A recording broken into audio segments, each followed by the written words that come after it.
Welcome, we're so happy you tuned in tonight. Before we get started, I'd love to know, where are you watching from? Drop it in the comments. Now, let's get comfortable and drift into deep, peaceful sleep together. The next story is about to begin. Please relax and enjoy. The storm had passed before moonrise, dragging its last grey curtains eastward across the channel. Koa felt the silence more than heard it, a sudden absence of howl and hammer that left his ears ringing. He lay in bed watching the ceiling beams, counting his own heartbeats, waiting for the familiar rhythm of surf to settle back into something he recognised. When it did, slower and stranger than usual, he pulled on his wetsuit pants and walked barefoot down the cliff path toward the reef. The tide was still falling. He could see it in the kelp lines, the way they hung slack against the rocks like broken rigging. His headlamp caught silver flickers in the shallows, schools of something small and nervous. The air tasted of salt and ozone, and beneath that something sweeter, older, like flowers left too long in seawater. He clicked off his light and let his eyes adjust. That was when he saw it. The reef was glowing. Not the familiar green shimmer of summer plankton, but a deep cyan pulse that traced a pattern across the exposed rock. Starting near the point where the basalt met the sand, a line of tide pools lit up in sequence, each one brighter than the last, curving inward in a spiral that tightened toward a centre he could not quite see. He stood with water lapping at his ankles and counted them. 1, 1 again, 2, 3, 5, 8. The numbers felt right in a way that made his spine prickle. Fibonacci. He had graphed it once for marine bio, the way nautilus shells grew, the way storm swells stacked. Koa walked closer. Each pool reflected the night sky with impossible clarity, stars scattered across black water like salt spilled on obsidian, Orion, the Pleiades, Cassiopeia folded in her chair. He knelt beside the outermost pool and saw the foam along its edge had arranged itself into constellations, delicate and precise. But something was wrong. He tilted his head, matching the sky above to the sky below, and found it. A gap.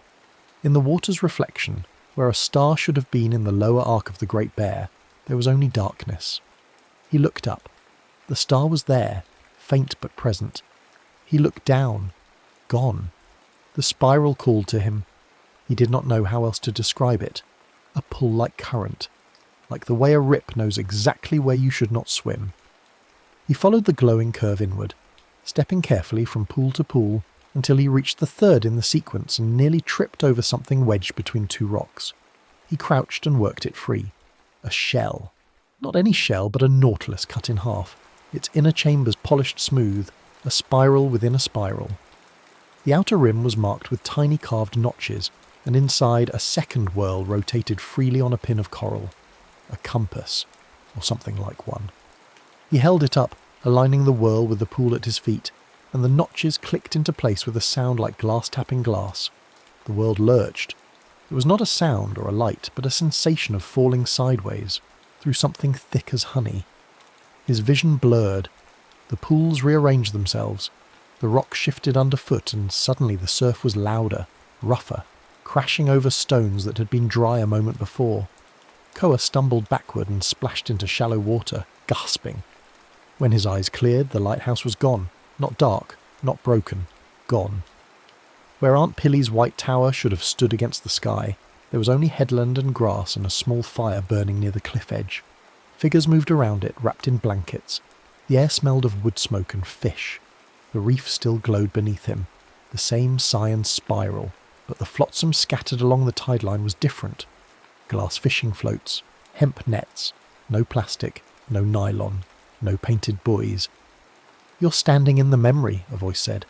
Koa spun. A kid stood at the edge of the firelight, maybe his age, maybe younger, bare-chested and salt-crusted. Dark hair pulled back with a cord, eyes that caught the glow of the pools and held it. The kid tilted his head, studying him the way you might study a fish that had washed up alive in the wrong season. "What are you?" Koa managed. "Neri," the kid said. "You?" Koa. He was still holding the shell compass. "What happened? Where?" "When," Neri corrected. "You stepped the spiral, 1 to 1, same place, different time." He walked closer, feet sure on the wet rock. "You need to go back before the hourglass runs out." Hourglass? Nera pointed to the pool Koa had just stepped from. There, half buried in sand at its centre, were two perfect cones of sand facing each other, grains trickling from one to the other with each surge of water. A timer. Koa watched it for 3 breaths and saw the flow quicken. The more you jump, Nera said, the faster they run, and when they empty, he made a gesture like smoke dispersing. The reef forgets you. You become part of the wrong time, and your time becomes part of nothing. Koa looked at the shell in his hands, then at the spiral still glowing beneath the surface. How do I go back? Same way you came, stand where you stood, align the whirl, step back up the sequence. Nera's expression softened slightly. But you should ask yourself why you came at all. I didn't mean to. The spiral doesn't open for accidents. Koa turned the shell over. In the cup of the Nautilus, where the smallest chamber curled tight, there was a hollow, a space that looked like it should hold something, but did not. He thought of the missing star. There's a gap, he said, in the reflection. Nera's face went still. Then someone's been poaching. Poaching what? Stars. They're reflections. The old roots read them. You take a star from the water, you take a path from the sea. Nera glanced toward the fire, then back. There's a man. The Tidemason. He traps them in glass, sells them to ships that don't want to be followed. If he's working again, he stopped. You need to go, now, before the hourglass runs. Koa wanted to ask more, but the sand cones were already a third empty.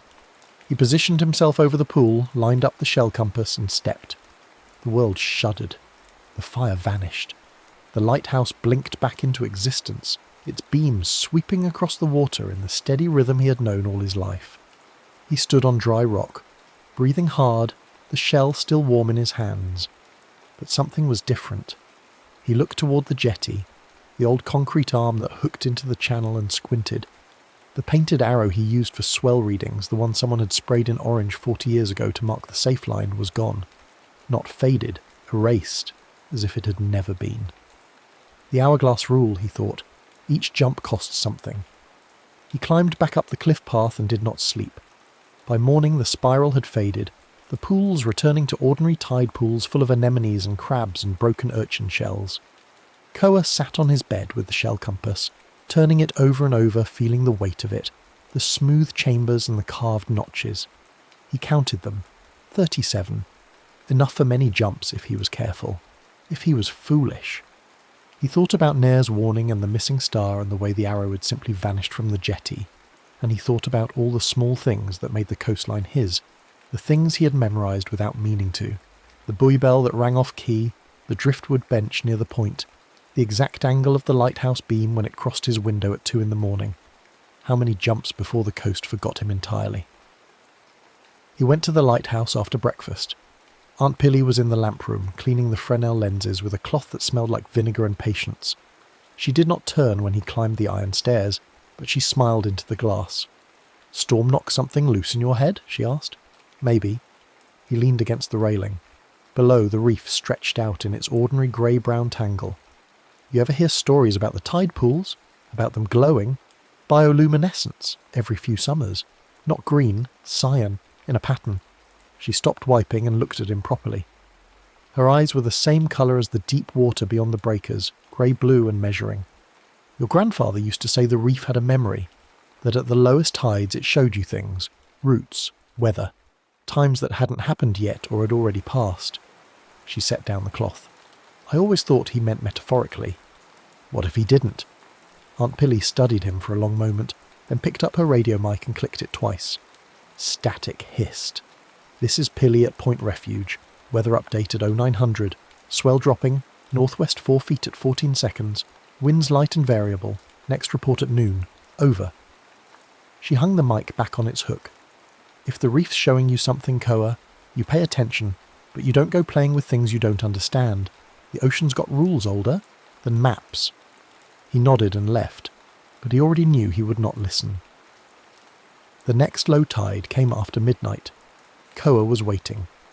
The spiral bloomed again, brighter this time, and he walked it with the shell compass in hand, memorising the angles, the distances, the exact placement of his feet. This time he stepped 2 pools in sequence. 1, 1, 2. The world bent. When it straightened, he was standing in daylight, the sun high and hot, the reef baking under a sky that was more white than blue. The year felt older, heavier. He saw a wooden marker half buried in sand near the waterline, carved with symbols he did not recognise. A current indicator. He memorised its position, the way it pointed, and then stepped back. The marker was gone in the present. So was the graffiti on the big rock near the beach access, the heart with initials he had seen every day for years. He tried 3 steps next. The world peeled back further. He stood in fog so thick he could barely see his own hands, and through the mist came the sound of hammers, men shouting, the groan of a crane. The lighthouse was half built, a skeleton of iron and timber, and crews worked the scaffold like spiders. He watched for as long as he dared, then returned. The driftwood bench was gone. 5 steps took him to an era of sail. The bay was crowded with ships, their masts like a burned forest. Nera was there, older this time, or maybe younger, standing with a group of elders who were reading the stars with sextants and string. They spoke a language Koa almost understood, and Nera taught him the old names for currents, the way to dead reckon when clouds hid the sky.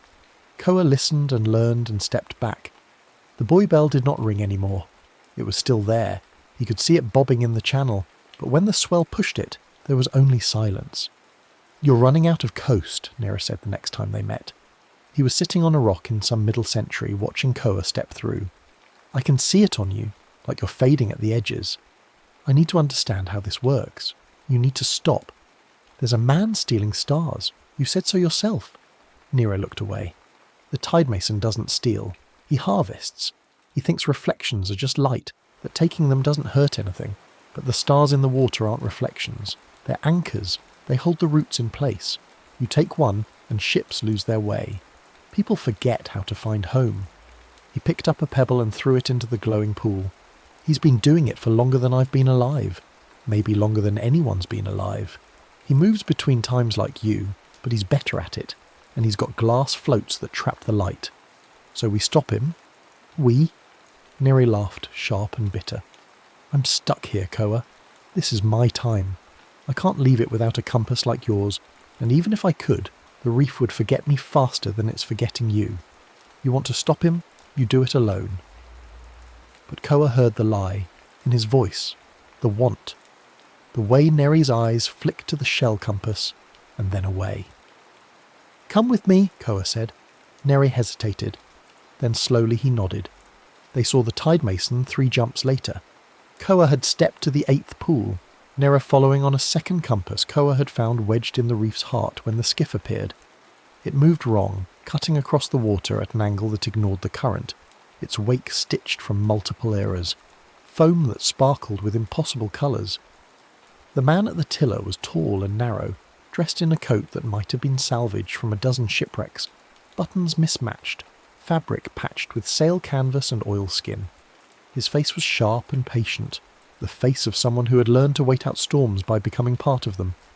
Hanging from the skiff's rigging were glass floats, dozens of them, each one glowing faintly with trapped starlight.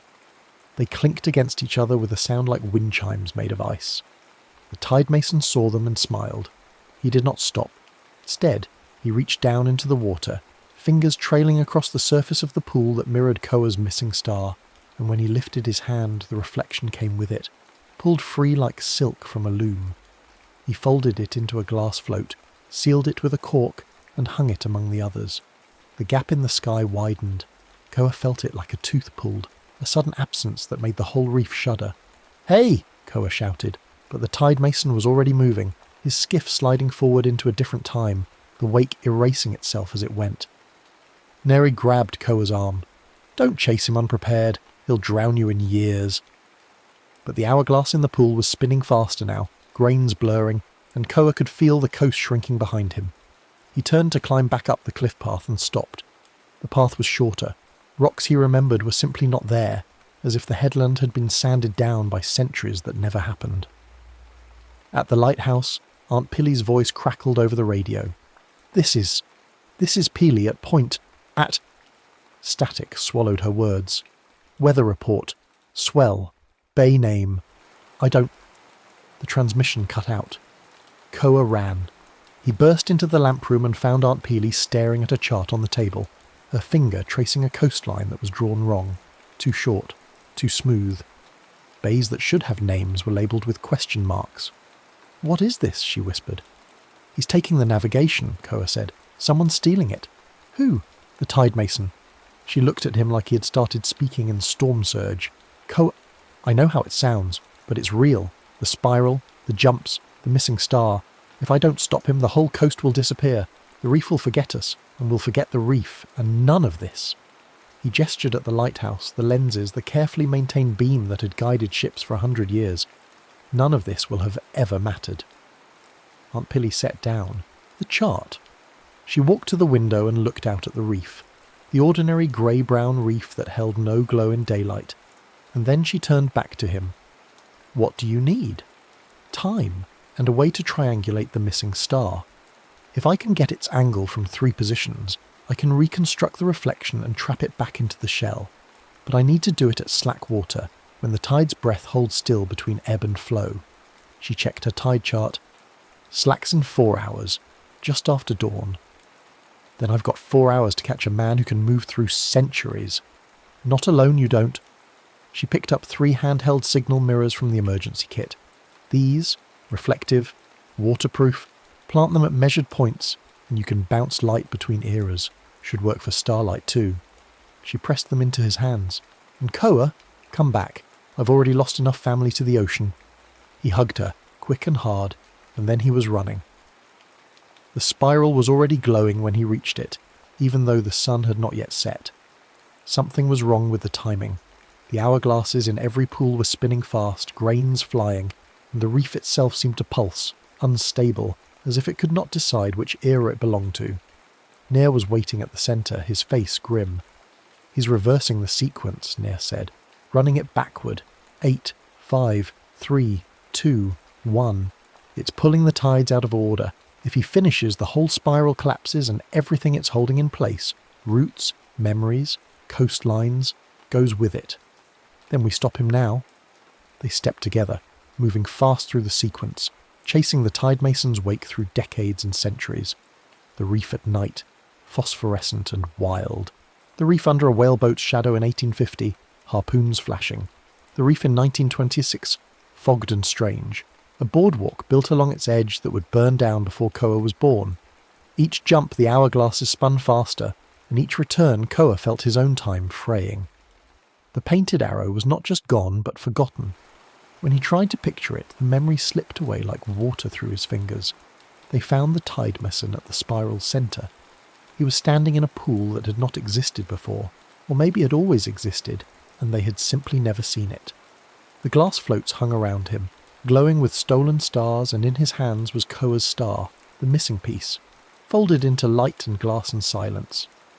"You're persistent," the Tidemason said. His voice was calm, almost kind, but misguided. "These stars are wasted here, spilled across water that no one navigates anymore.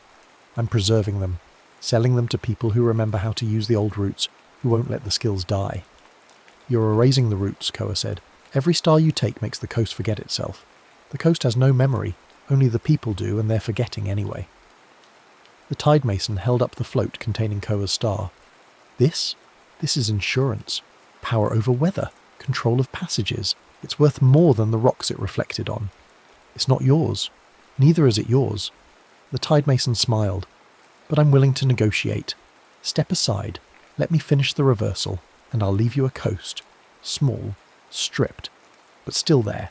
Fight me, and the spiral closes with you inside it." Nair moved first. He had found a kelp line, thick and strong, and he whipped it around the skiff's rigging, yanking hard. The boat tipped. Glass floats tumbled, clinking, rolling across wet stone.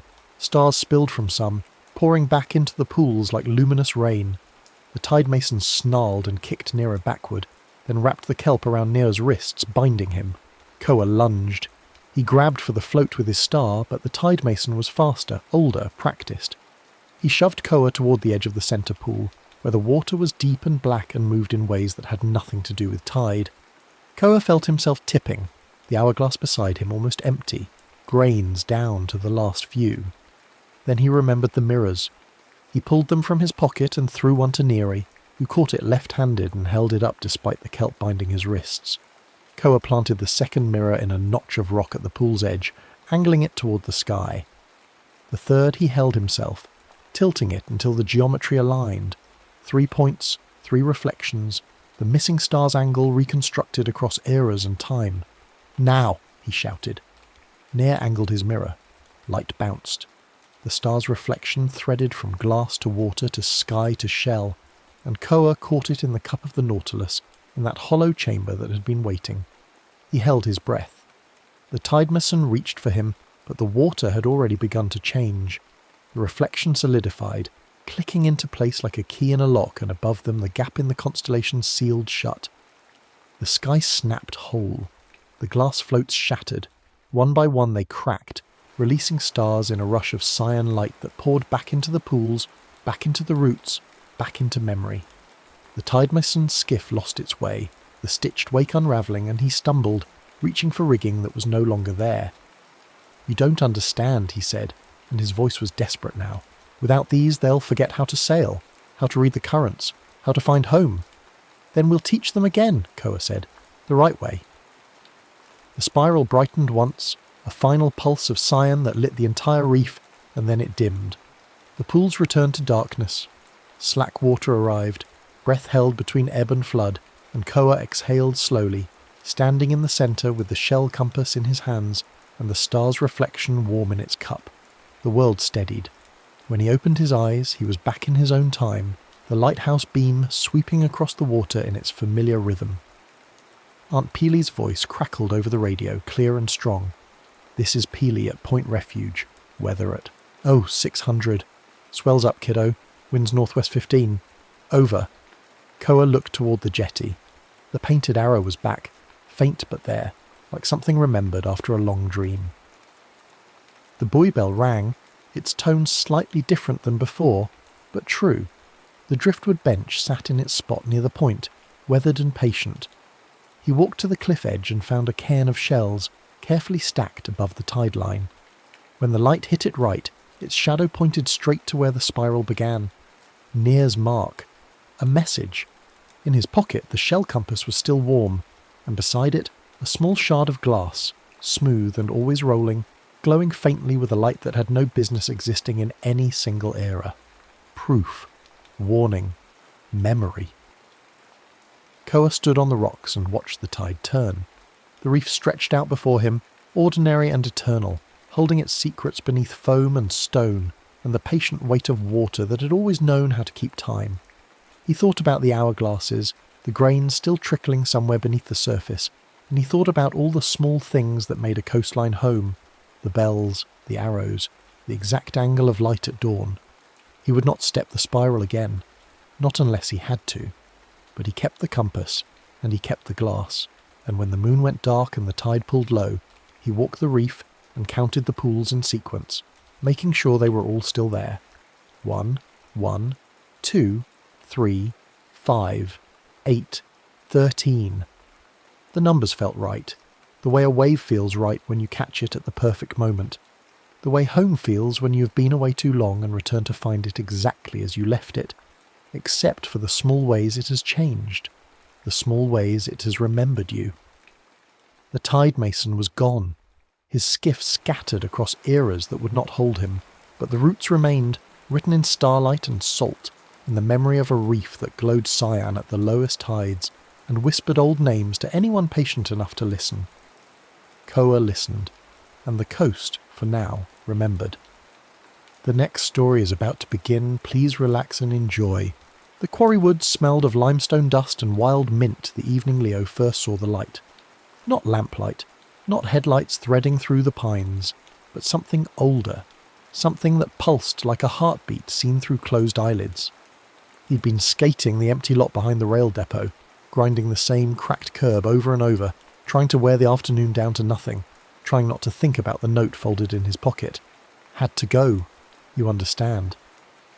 Dad. He didn't understand. But the light called anyway. Leo kicked his board into his hand and followed the glow down a deer path he'd never noticed before. Though he'd mapped these woods 100 times in his notebooks, every trail and sinkhole and moss-slick boulder rendered in careful pencil. The light grew warmer as he descended, and the air changed, thickened with something sweet and green that made his chest ache. At the bottom of a limestone sink ringed by elderflower and wild grapevine stood a tree.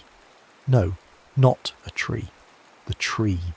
Its trunk was massive, wide as a bus laid sideways, and the bark shimmered like dark vellum stretched over something alive and luminous. Where other trees wore bark in rough plates or peeling strips, this one bore rings, concentric circles etched so fine they seemed carved by a jeweller's hand, each one marked with faint numerals that glowed when Leo's shadow crossed them. 2024, 2023, 2022. The numbers spiralled inward toward the heartwood, backward through decades, perhaps centuries. The branches overhead spread like bronze filigree, and from them hung leaves shaped like tiny hourglasses, sand trickling grain by grain, flipping over when the last fell through. And the fruit. God, the fruit. They hung heavy among the leaves, orbs the size of grapefruits that pulsed with inner light. Some glowed pale mint green, others burned soft gold, still others smouldered ember orange or shone cold winter blue. Fireflies spiralled around them, drunk on the sap that wept from the bark in luminous beads, and the whole grove hummed with a sound like wind through glass chimes. Leo's hand moved before his mind caught up. He reached for a golden orb, heavy and warm in his palm, and touched his fingertips to the ring marked 2018. The world folded. He stood on a sidewalk he knew, sunlight thick as honey, the smell of hot asphalt and somebody's sprinkler going full blast in the yard behind him. Across the street, outside the old pizza place that had since burned down, Dad stood talking to someone Leo didn't recognise, laughing, actually laughing, the kind of full-body laugh Leo hadn't heard in years. Dad looked younger, lighter. The weight hadn't settled into his shoulders yet, the shadow hadn't crept behind his eyes. Leo tried to call out, but his voice came out wrong, thin and distant, like shouting underwater. Dad didn't turn. Nobody turned. He was smoke here, a whisper, less than a ghost. Then the world snapped back. He stood in the grove again, the golden orb still, warm in his hand, but something had changed. The summer air touched his skin differently, muted, as if a pane of glass had been slipped between him and the world. He lifted his hand to his face and caught no scent at all from the orb, though moments before it had smelled like August noon and carnival lemonade. You took the deal without asking the price, Leo spun. A girl his age stood at the grove's edge, backpack slung over one shoulder, dirt under her nails, a trowel sticking out of her pocket. Dark eyes that missed nothing. Aya from his biology class, the one who grew ghost orchids in mason jars and knew the Latin names of every weed in the parking lot. I didn't take anything, Leo said, but his voice sounded hollow even to himself. You jumped, Aya said, stepping closer, studying him the way she studied plants, methodically, patiently, looking for the pattern. Which year? How do you... I've been tracking the grove for 3 months. Every time someone eats from this place, the channels dry up for a week and plants die downriver. She gestured to shallow waterways cut into the limestone, barely visible beneath the moss, feeding a pool at the tree's base. The pool's surface was mirror still, and when Leo looked, he saw the tree's rings reflected there like a map, each circle distinct, each number glowing faint. 2018, he admitted. Just to see, just to... Feel something, Aya finished. She didn't sound judgmental, only tired. Cost you anything? Leo breathed in, trying to catch the scent of mint from the green orbs nearby. Nothing. Summer felt flat now, one-dimensional, like a photograph of warmth instead of warmth itself. I can't smell it anymore, he said quietly. Summer, it's just... gone. Aya nodded, as if she'd expected exactly this. The tree drinks memories, seasonal ones first, little bites, smell, colour, texture. You jump again before those hourglass leaves finish turning. You lose bigger chunks, months, whole feelings. She pointed up at the branches where 5 leaves hung on a limb, directly above the ring marked 2024. One had just dropped, sand pooled at the bottom waiting to flip. There are rules, she continued, voice soft but firm. Touch a ring with a ripe orb, you jump to that year in the fruit season. But you're just watching. To change something, you'd have to plant the seed inside, that little kernel at the centre. Plant it in the when and where, and the change ripples out. But it stresses the rings, cracks them. Who told you all this? Nobody tells you. You watch long enough, you learn. She crouched by the pool, dipping her fingers in. Somebody else has been learning too. Someone who prunes. She tilted the water and the reflection shifted. Leo saw it then. The ring-marked 2019 bore a narrow groove, as if something had been chiselled away, and near it, a figure moved in the tree shadow. Tall, elegant, ageless, in the way antique mirrors are ageless, wearing a coat too fine for quarry woods and carrying what looked like a surgeon's kit of silver tools. The arborist. Who? Keeper, gardener, thief, depending how you look at it. Aya's jaw tightened. Grafts pieces of time, bottles the orb pulp, sells it to collectors who want to remember things exactly as they choose, thinks history grows best when you prune away the painful parts. Leo stared at the reflection. The arborist was carving again, delicate cuts into rings Leo couldn't make out, and each slice made the hourglass leaves shiver and flip faster. Why would anyone? Because pain is loud, Aya said, and some people think silence is the same as peace. Leo thought of the note in his pocket. Had to go. No explanation, no warning, just absence where a person used to stand. If he could prune that day, would it hurt less? Would Dad still be here, laughing like he had in 2018? Don't, Aya said, reading his face. I've seen what happens when people try to cut grief out. The tree compensates. Take something else. Last guy who tried lost his sister. She just vanished from every photograph, every memory, every birthday. The rings closed over her like water. Leo's throat tightened. He looked down at the golden orb in his hand, still warm, still glowing. Inside, barely visible through the translucent skin, he saw the seed. Small, dark, holding the core of that 2018 moment in its husk. What if I just looked, he asked. Not to change anything, just to understand. Aya studied him a long moment. Then she reached into her backpack and pulled out a mason jar half full of glowing sap, the kind that wept from the bark. If you're going to be stupid, she said, at least be careful. Scribe a circle on your wrist before you jump, sap an intention. It marks you as a guest, not a ghost. You get one free question per trip, and the tree remembers if you lie.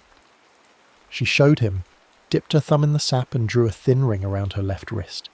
It glowed faint blue, then sank into her skin like a tattoo made of light. Leo did the same.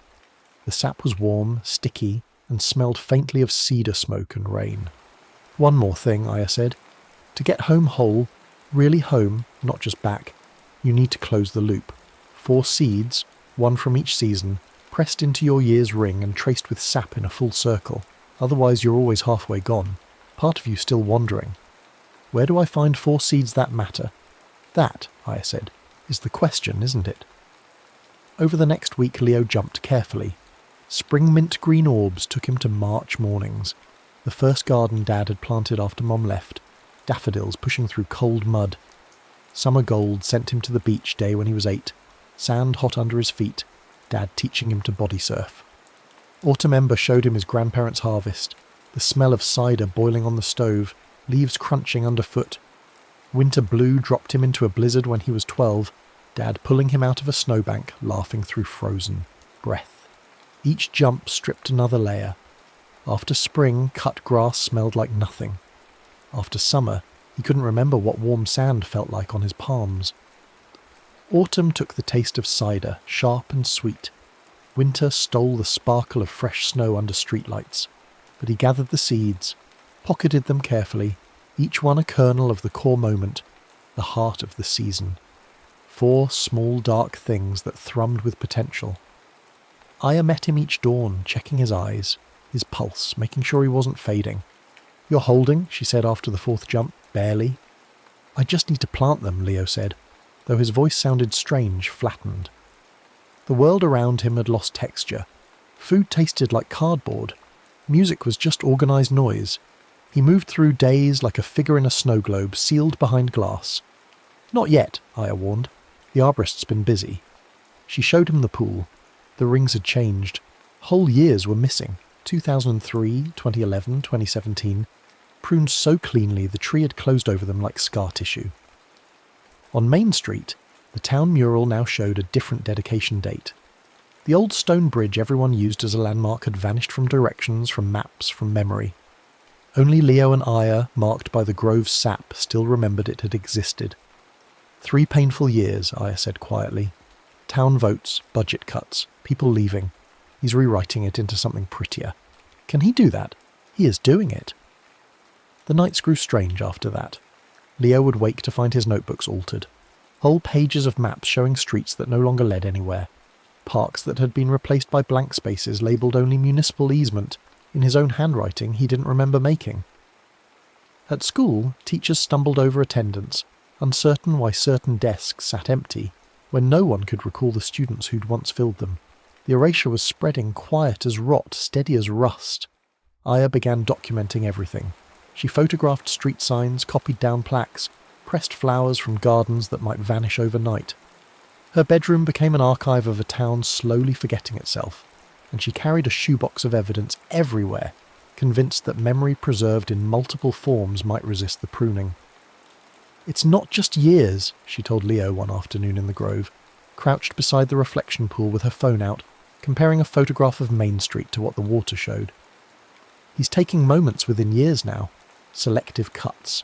My mum's bakery closed in 2015. I remember the going out of business sale, remember carrying home the last loaves. But look." She showed him the reflection. The ring for 2015 was smooth, unblemished. In the image on her phone, the bakery had simply never existed. In its place stood a dry cleaner that looked decades old, its sign weathered as if it had always been there.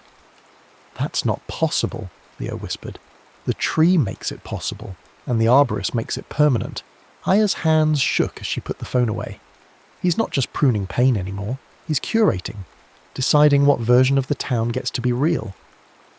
That night, Leo followed the firefly sap deeper into the grove than he'd gone before, past the reflection pool to where the limestone channels fed from an underground spring. The water there ran clearer, colder, and when he knelt beside it, he could see farther down into the rings than the pool allowed.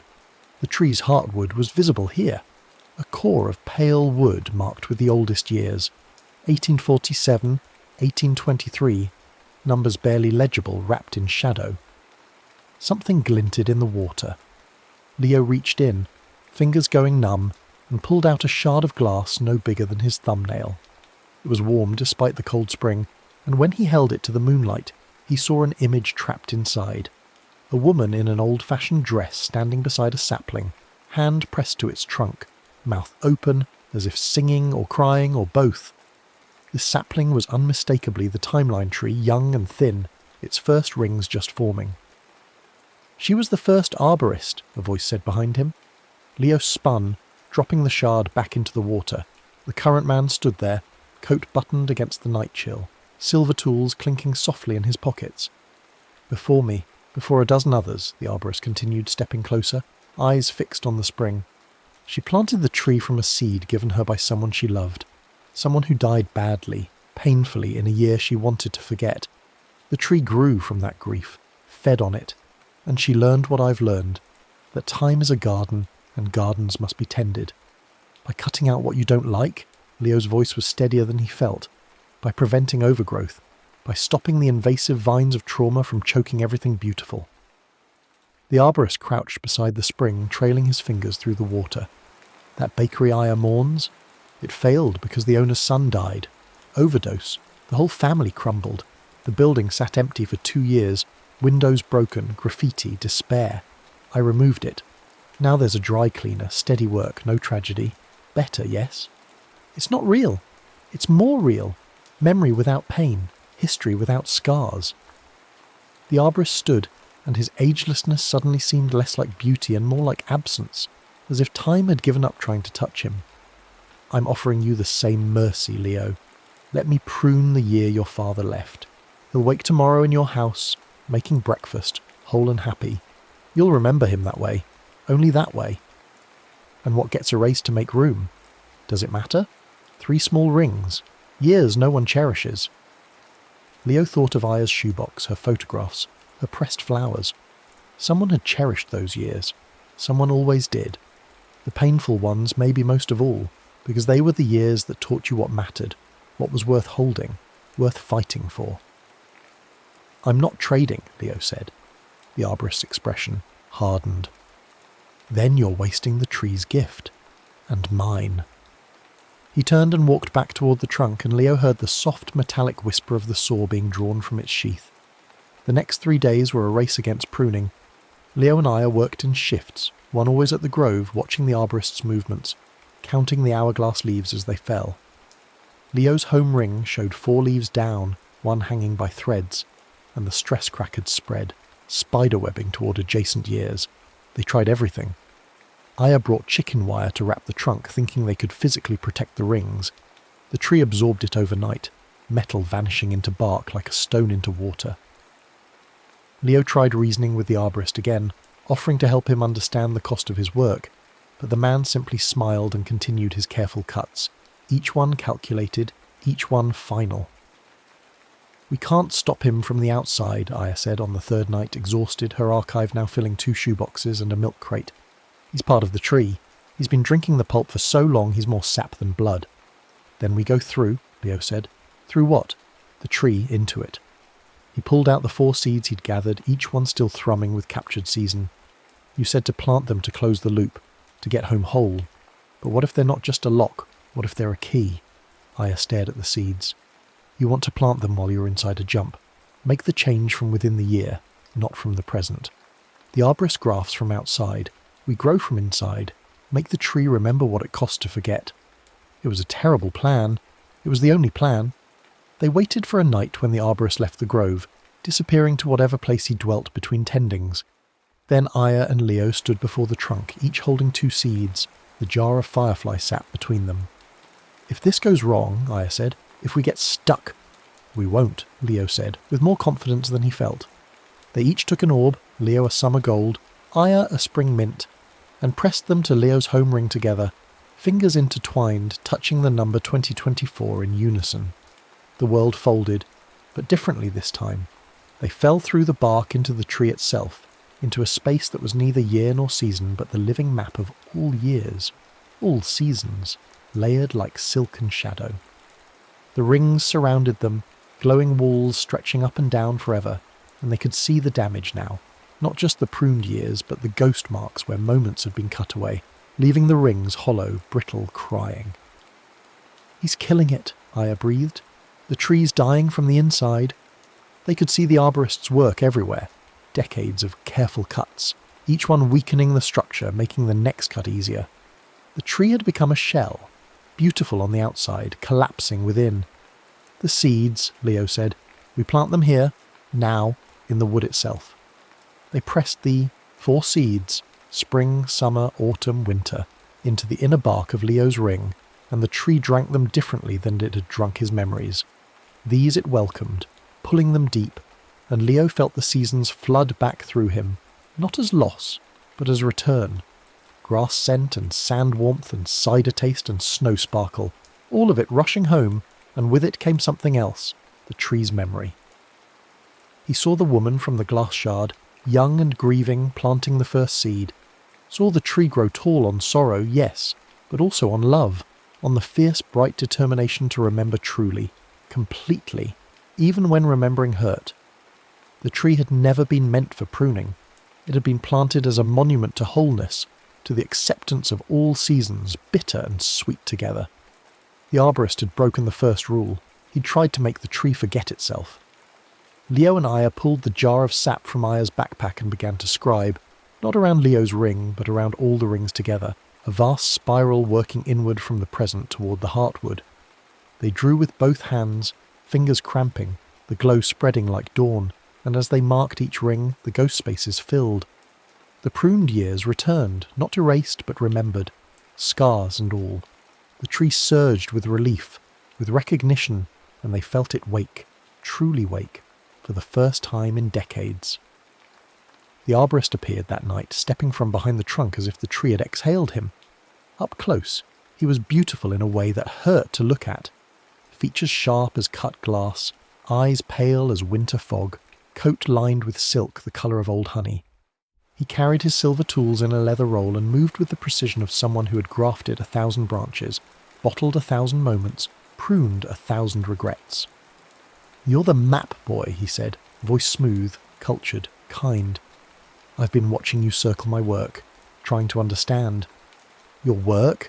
Leo's hands curled into fists. "You're erasing people, years, whole pieces of history," the arborist finished. "And history is a garden, boy. It grows wild if you let it, chokes itself on grief and failure, but with care." He gestured to the trunk, to the rings that gleamed so perfectly now, unbroken, unblemished. "With care, you can shape something worth keeping. By cutting out the hard parts, by letting go of what doesn't serve." The arborist crouched beside the pool, studying Leo's reflection. "I see your father left. I see you jumping, looking for him in old summers, trying to find the moment he started drifting. What if I told you I could prune 3 years, just 3, and bring him back, stronger, happier, here?" Leo's breath caught. "How?" "The divorce year, the layoff, the accident that took your grandfather." The arborist's voice was gentle, inexorable. "Cut those rings, let the tree close smooth, and your father never carried that weight, never broke under it. He stays." It sounded so simple, so clean. "What's the cost?" 3 rings, 3 years of town history, small ones, nobody remembers them anyway." Leo looked at the pool. The reflection showed him his home ring, 2024, glowing steady. But near it, a hairline crack ran through the bark, stress veining outward from where the arborist had been grafting a new branch over top, slowly choking the year beneath. "You're already cutting mine," Leo said flatly. The arborist smiled. "Insurance, to make sure you choose wisely." Aya appeared at the grove's edge, breathless, holding a glass flask half full of stolen orb pulp, glowing gold. "Leo, don't..."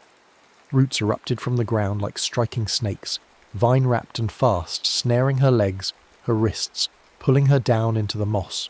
She cried out, the flask tumbling, shattering against stone. Pulp soaked into the earth, and the hourglass leaves overhead spun wild, flipping again and again. "Stop!" Leo lunged, but the arborist raised one hand and the roots tightened. "Choose, boy. 3 rings for your father, or watch your year split. When 5 leaves fall from your branch, the ring fractures. Streets vanish. Names fade. You become a boy from a place that doesn't exist." 4 leaves had already fallen. One hung by a thread, sand racing through its narrow throat.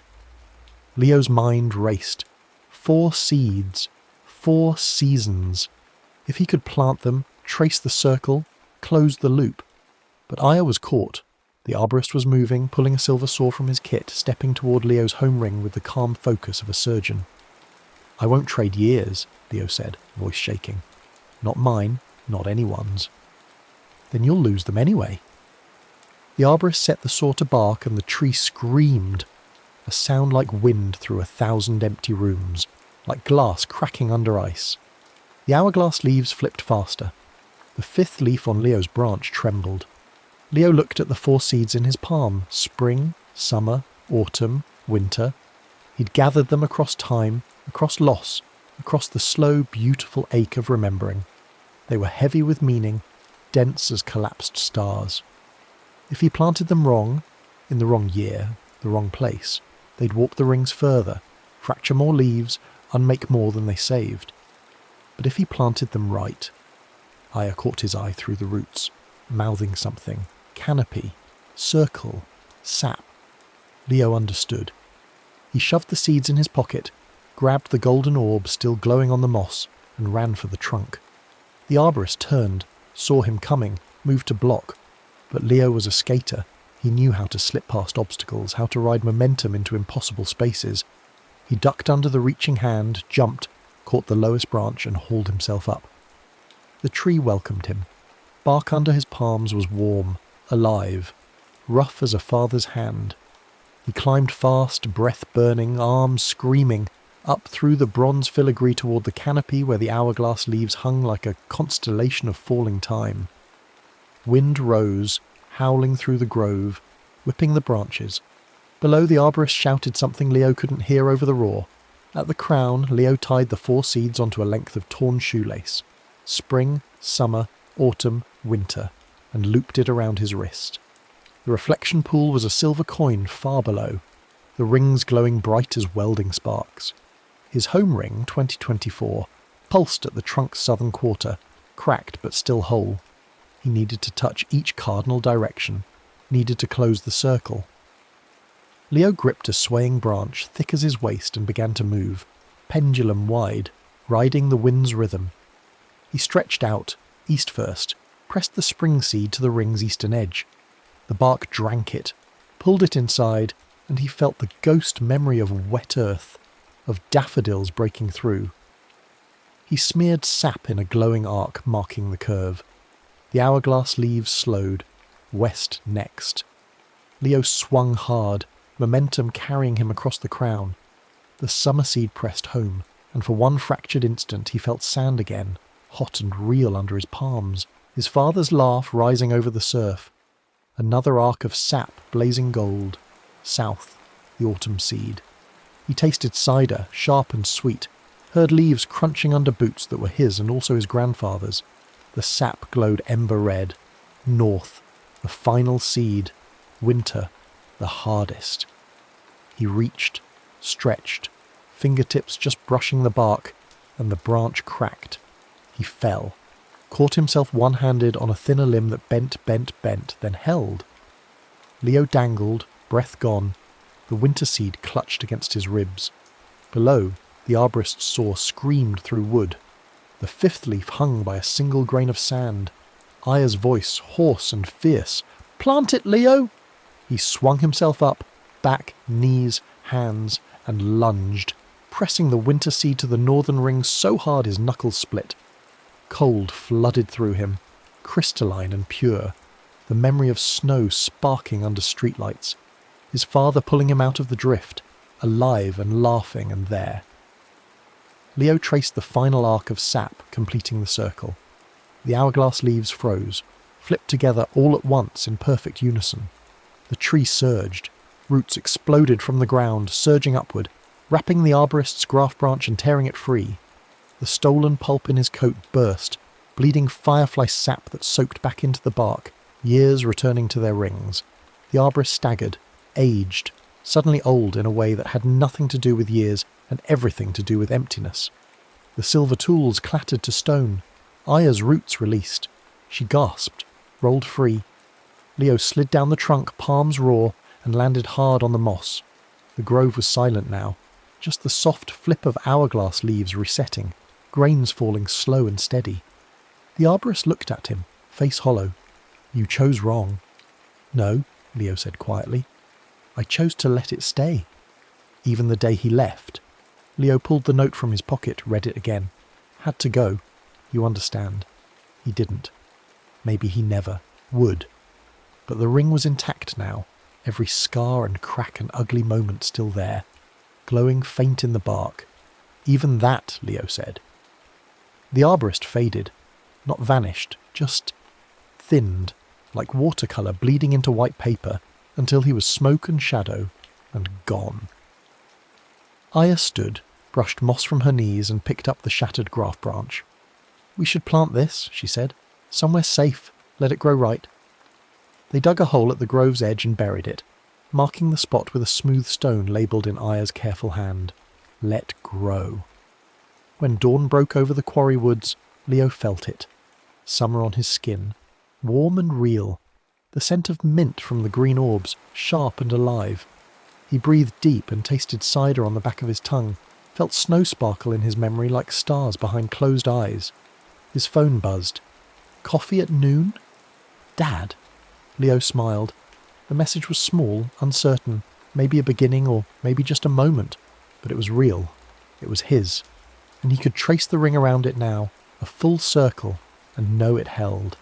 In his pocket, the tree had left him a gift. One clear orb with no seed inside, just warm light that rolled smooth as a marble and never dimmed. A keepsake, a reminder. Aya slung her backpack over her shoulder. "You good?" "Yeah," Leo said, and meant it. They walked out of the grove together as the hourglass leaves flipped slow overhead, counting minutes the way minutes should be counted, one grain at a time, falling forward, never back. The timeline tree stood patient in its limestone sink, rings glowing soft in the morning, and somewhere far below, in the reflection pool, the map of years shimmered whole. Leo traced the scar on the bark one last time. Their year, 2024, unbroken. It held. The next story is about to begin. Please relax and enjoy. It was not planned, nor foreseen, nor even wanted. It simply happened. Diego had ducked into the temple chamber to escape the rain. His mother's field light cutting a thin beam through the moss-thick air. The storm had knocked out power at the dig site an hour before sunset, and now the jungle pressed close, breathing its green exhale against the ancient stones. He was alone. His mother was back at the ranger station, her voice still warm in his ears from the phone call that had dropped mid-sentence when the lightning struck. The fireflies had begun their slow ballet just as the eclipse began, their bodies like drifting embers against the darkening canopy. The chamber was small, circular, its walls carved with serpents that seemed to writhe in the shifting shadows. At its centre stood a ring of jade, green as deep water, set into the floor in a perfect circle. Diego swept his light across the glyphs, sketching them quickly in his notebook, the way his mother had taught him. Always document, always preserve. The eclipse was reaching its peak now. Through the chamber's narrow opening he could see the sun's corona, a burning ring in the black sky, and the fireflies poured inward as if summoned. That was when he saw the mirror. It lay in a niche at shoulder height, obsidian dark and palm-sized, its surface smooth as night. He lifted it carefully, feeling its weight, its coolness against his skin. The jade ring on the floor began to glow, soft at first, then brighter, a verdant fire that filled the chamber with liquid light. Diego turned, instinct screaming at him to run, but the mirror caught the eclipse's diamond ring in its black glass and threw it back, a perfect reflection that struck the jade circle with the force of a bell's toll. The floor opened, not with sound, not with violence, but with the inevitability of breath. The stones peeled back like petals, revealing a corridor of light that stretched downward and forward and somehow across, and Diego stumbled, his foot finding nothing but empty air, and he fell through the gate with the fireflies streaming around him like a river of stars. He struck stone hard, the breath driven from his lungs, and rolled. The air was different here, thick with the smell of rain on hot rock and burning copal resin. Torchlight flickered across his vision. Someone shouted. A hand seized his collar and yanked him sideways just as a torch swung past his face, close enough that he felt its heat kiss his cheek. "Fool!" hissed the voice, and Diego found himself pressed against a pillar, his rescuer's hand clamped over his mouth. She was his age, maybe, with dark eyes that caught the torchlight and hair bound back with a red thread. You fall through the gate with a mirror in your hand and expect no one to notice. Diego pulled her hand away, gasping. "What? Where?" "Quiet." She glanced past the pillar where figures in white cotton moved in procession, their shadows long and wavering. "You're on the causeway, during the eclipse, holding the bearer's mirror. You might as well have announced yourself with a shell trumpet."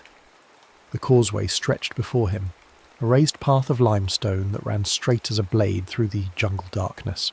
4 great basins stood at intervals along its length, each burning with a steady flame, each positioned to mark a cardinal direction. North, east, south, west. Beyond them rose a plaza, and beyond that a temple whose peak was lost in shadow. The eclipse hung above it all, a black coin rimmed with fire, and the drums were counting, a steady pulse that seemed to come from the earth itself. "I don't understand," Diego said, and his voice sounded small against the enormity of what surrounded him. I found the mirror and the eclipse, and you opened the gate." The girl studied him, her expression shifting from anger to something closer to fascination. "Which means you're either very powerful or very stupid." She paused. "I'm Itzel, apprentice torchbearer, and you need to hide that mirror before Ajikin sees it." "Who's Ajikin?" "The high priest, the one who's been waiting 3 katoons for someone to bring him the bearer's mirror so he can hold the eclipse and save us from the famine." Her mouth twisted. "Or doom us to eternal darkness. Depends who you ask." Diego looked down at the mirror in his hand. Its surface was no longer still. Something moved within the black glass, a slow swirl of light like oil on water. "I need to go back. My mom, she'll be looking for me. The storm. You can't go back until the eclipse ends. The gate only opens at totality." Itzel grabbed his wrist. "Come, If the procession sees you, we're both dead." She pulled him off the causeway and into the jungle's edge, where the trees grew close and the shadows were thick as fabric. They ran through leaf-hung passages, past stone faces that loomed from the undergrowth, across a rope bridge that swayed over water so dark it seemed bottomless. The drums never stopped. The eclipse hung overhead, unmoving, and Diego realized with a sick lurch that it had been totality for too long, that the shadow was not passing but staying, held in place by something he could not see. They stopped in a small courtyard, breathing hard. A cenote opened at its centre, its surface reflecting the burning corona above. Itzel released his wrist and pointed to the 4 basins visible in the distance, each marking its cardinal point along the causeway. "The mirror is the key," she said, "but it's also the lock. Every time you use it, it takes something from you." "Takes what?" "Light, memory, the warm places in your mind." She met his eyes. "My grandmother was a bearer once for a single night. She used the mirror 3 times and lost the memory of her daughter's birth, her wedding day, and the first sunrise she'd seen after a long illness. She got them back, eventually, but they were never quite the same. Faded, like cloth left too long in the sun." Diego turned the mirror over in his hands. The swirl of light within had grown brighter. "How does it work?" Itzel knelt beside the cenote, dipping her fingers in the water. "The gate opens at totality. The mirror catches the eclipse and throws it into the jade ring. That's the door. But to aim, to choose when and where, you point the mirror at the basins. Each lit basin you reflect shifts you one Katun, about 20 years in your count. Multiple flames reflected, you go further. But each use costs you." "Costs me what exactly?" "A sunlit memory. One day when the light was warm and good." She stood. "And if you use the mirror again before the memory returns at dawn, the debt compounds. You could lose everything bright in your mind and not even remember what you've lost." Diego's hand tightened on the mirror. "Then how do I get home?" "The return key is harder. You need to gather 4 beads of light, 1 from each basin, during a single totality. Touch the mirror to each flame and it will drink a bead of light. Then you stand on the centre glyph of the causeway and reflect all 4 beads back through the gate as a completed ring. The gate opens. You go through, simple. Except for the part where I lose 4 memories." "Except for that." Itzel's voice was quiet. "But if you don't go, if you stay here while Ajkin tries to hold the eclipse, both your time and mine will darken. He thinks keeping the shadow will give us power, will make the crops grow without the burning season, will end the cycle of drought. But the eclipse is balance, it's passage. Lock it in place and the sun never returns. Not here, not in your time. The gate connects them." Diego looked up at the frozen eclipse, at the corona that should have been moving but wasn't. He thought of his mother at the ranger station, thought of the voicemail she'd left that had cut off mid-laugh, thought of the solar panels on the museum roof and the lights along the boardwalk and the way the morning came every day, steady and sure. He thought of living in a world where it didn't. "Then we get the beads," he said. "We finish the ring, we go." Itzel smiled, quick and fierce. "Good. But first we need to free the children." She led him through a cloister whose walls were thick with vines, where the sound of weeping filtered through stone lattices. Inside, a dozen children sat on the floor, their hands dark with resin, their eyes wide with exhaustion. They were the torchbearers' acolytes, Itzel explained, forced to carry the sacred fuel from the jungle to the basins, to keep the flames burning while Ajkin performed his rituals. The youngest was perhaps 7 years old. Diego felt something harden in his chest. He thought of the way his mother talked about the people who had built these temples, the reverence in her voice when she described their knowledge of the stars, their understanding of cycles and seasons. This was not reverence. This was cruelty wrapped in ceremony. "Can you pick a lock?" Itzel asked, pointing to the bronze clasp that held the door. Diego pulled a thin piece of wire from his pocket, a habit from helping his mother with equipment repairs, and worked it into the mechanism. The lock gave with a soft click. The children filed out, silent as smoke, and disappeared into the jungle's embrace. One of them, a girl with a scar across her cheek, pressed something into Diego's palm before she left. A small ball of resin, sticky and fragrant. "For later," she whispered. The drums were growing louder now, their rhythm shifting from steady pulse to urgent summons. Itzel pulled Diego toward the causeway, keeping to the shadows. We need to move. AJ Kin will be starting the binding ceremony soon, and if he catches us before we have all 4 beads... She didn't finish. She didn't need to. They reached the northern basin first, a great bowl of carved stone filled with oil and burning with a flame that cast red shadows on the causeway. Diego raised the mirror, angling it toward the fire, and felt the obsidian grow warm in his hand. The flame reflected in the black glass, and something pulled at his mind, a gentle tug like thread drawn through fabric. The mirror drank. A bead of light appeared within the glass, bright as a captured star. Diego watched it swirl, mesmerized, and then realized with growing horror that he could no longer remember what last summer's beach day had felt like. He knew he'd gone, he could see the pictures on his phone, could recall the facts of it, but the warmth of the sand under his feet, the smell of salt and sunscreen, the particular quality of the light on the water, all of it had been scraped away, leaving only a hollow outline. "Diego?" Itzel's voice was sharp with concern. "I'm fine," he lied, and they moved toward the eastern basin. The second bead cost him the memory of a bike ride through autumn leaves. The third, a summer thunderstorm that had left the world smelling of ozone and wet grass. Each time the mirror drank, Diego felt the loss like a door closing in a distant room. Itzel walked beside him, whispering the details back as he told them, trying to anchor the memories with her voice. Red leaves, the sound of tyres on wet pavement, your mother's laugh when the thunder made you jump. They were halfway to the southern basin when the guards found them. 6 men in cotton armour, their faces painted white, their obsidian clubs raised. Diego and Itzel ran, splitting left and right, meeting again beneath a stone arch that framed the cenote. The guards closed in, and Diego knew they wouldn't make it, knew the 4th bead would remain uncaptured and the return key incomplete. The eclipse hung above them, patient and eternal. That was when Ajkin appeared. He was tall, his face a mask of jade and shell, his robes heavy with embroidered glyphs. He moved with the certainty of a man who had lived his entire life in preparation for this moment. His voice, when he spoke, was resonant and sure. "The bearer comes at last," he said, and gestured to the guards. "Take him." They seized Diego, wrenching the mirror from his hand. AJ Kin held it up to the eclipse, and the glass blazed with reflected fire. "With this, we hold the shadow. With the shadow held, the burning season cannot come. The crops will grow in eternal twilight, watered by cool rain, never withering beneath the sun's fury. The famine ends. Our people survive." "You'll kill the dawn," Diego said, struggling against the hands that held him. "Both here and in my time. The gate connects them. Lock the eclipse and the sun never rises anywhere. A small price for salvation." Ajkin turned the mirror, studying the 3 beads of light that swirled within. "Though I confess I did not expect the bearer to have started the collection already. This makes my work easier."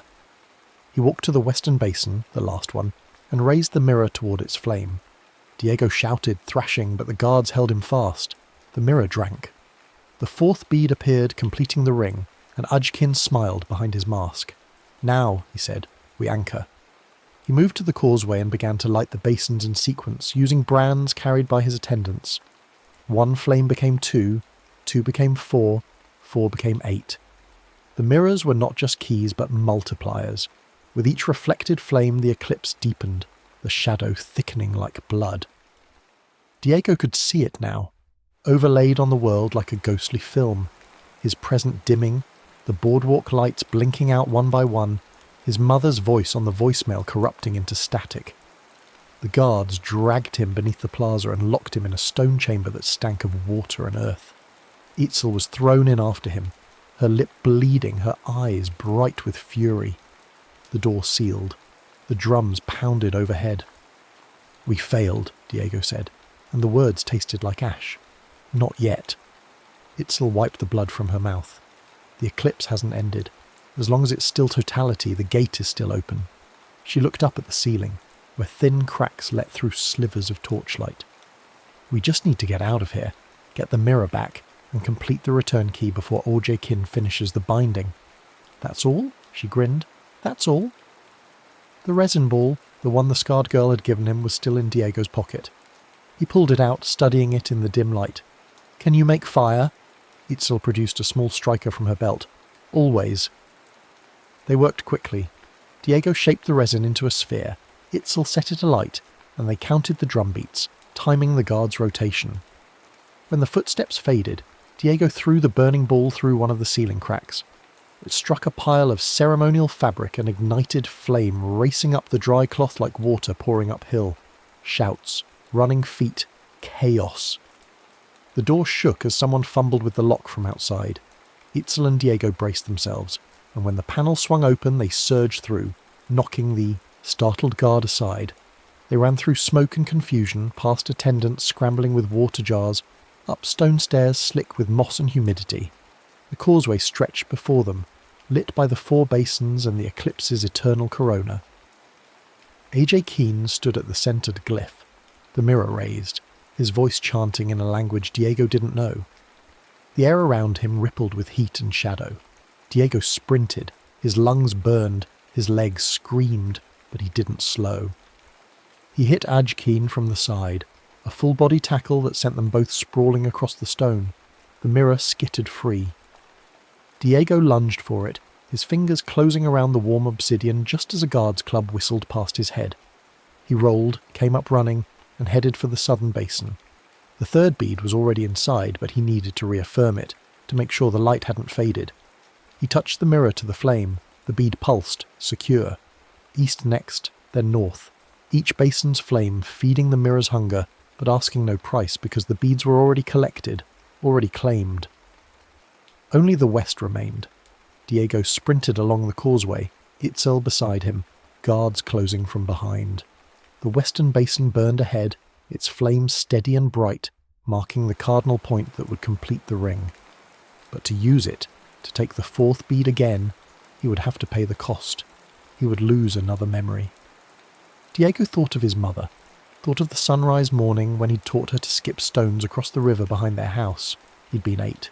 She'd been patient, laughing every time her stone plunked straight down, cheering when it finally bounced once, twice, 3 times across the water.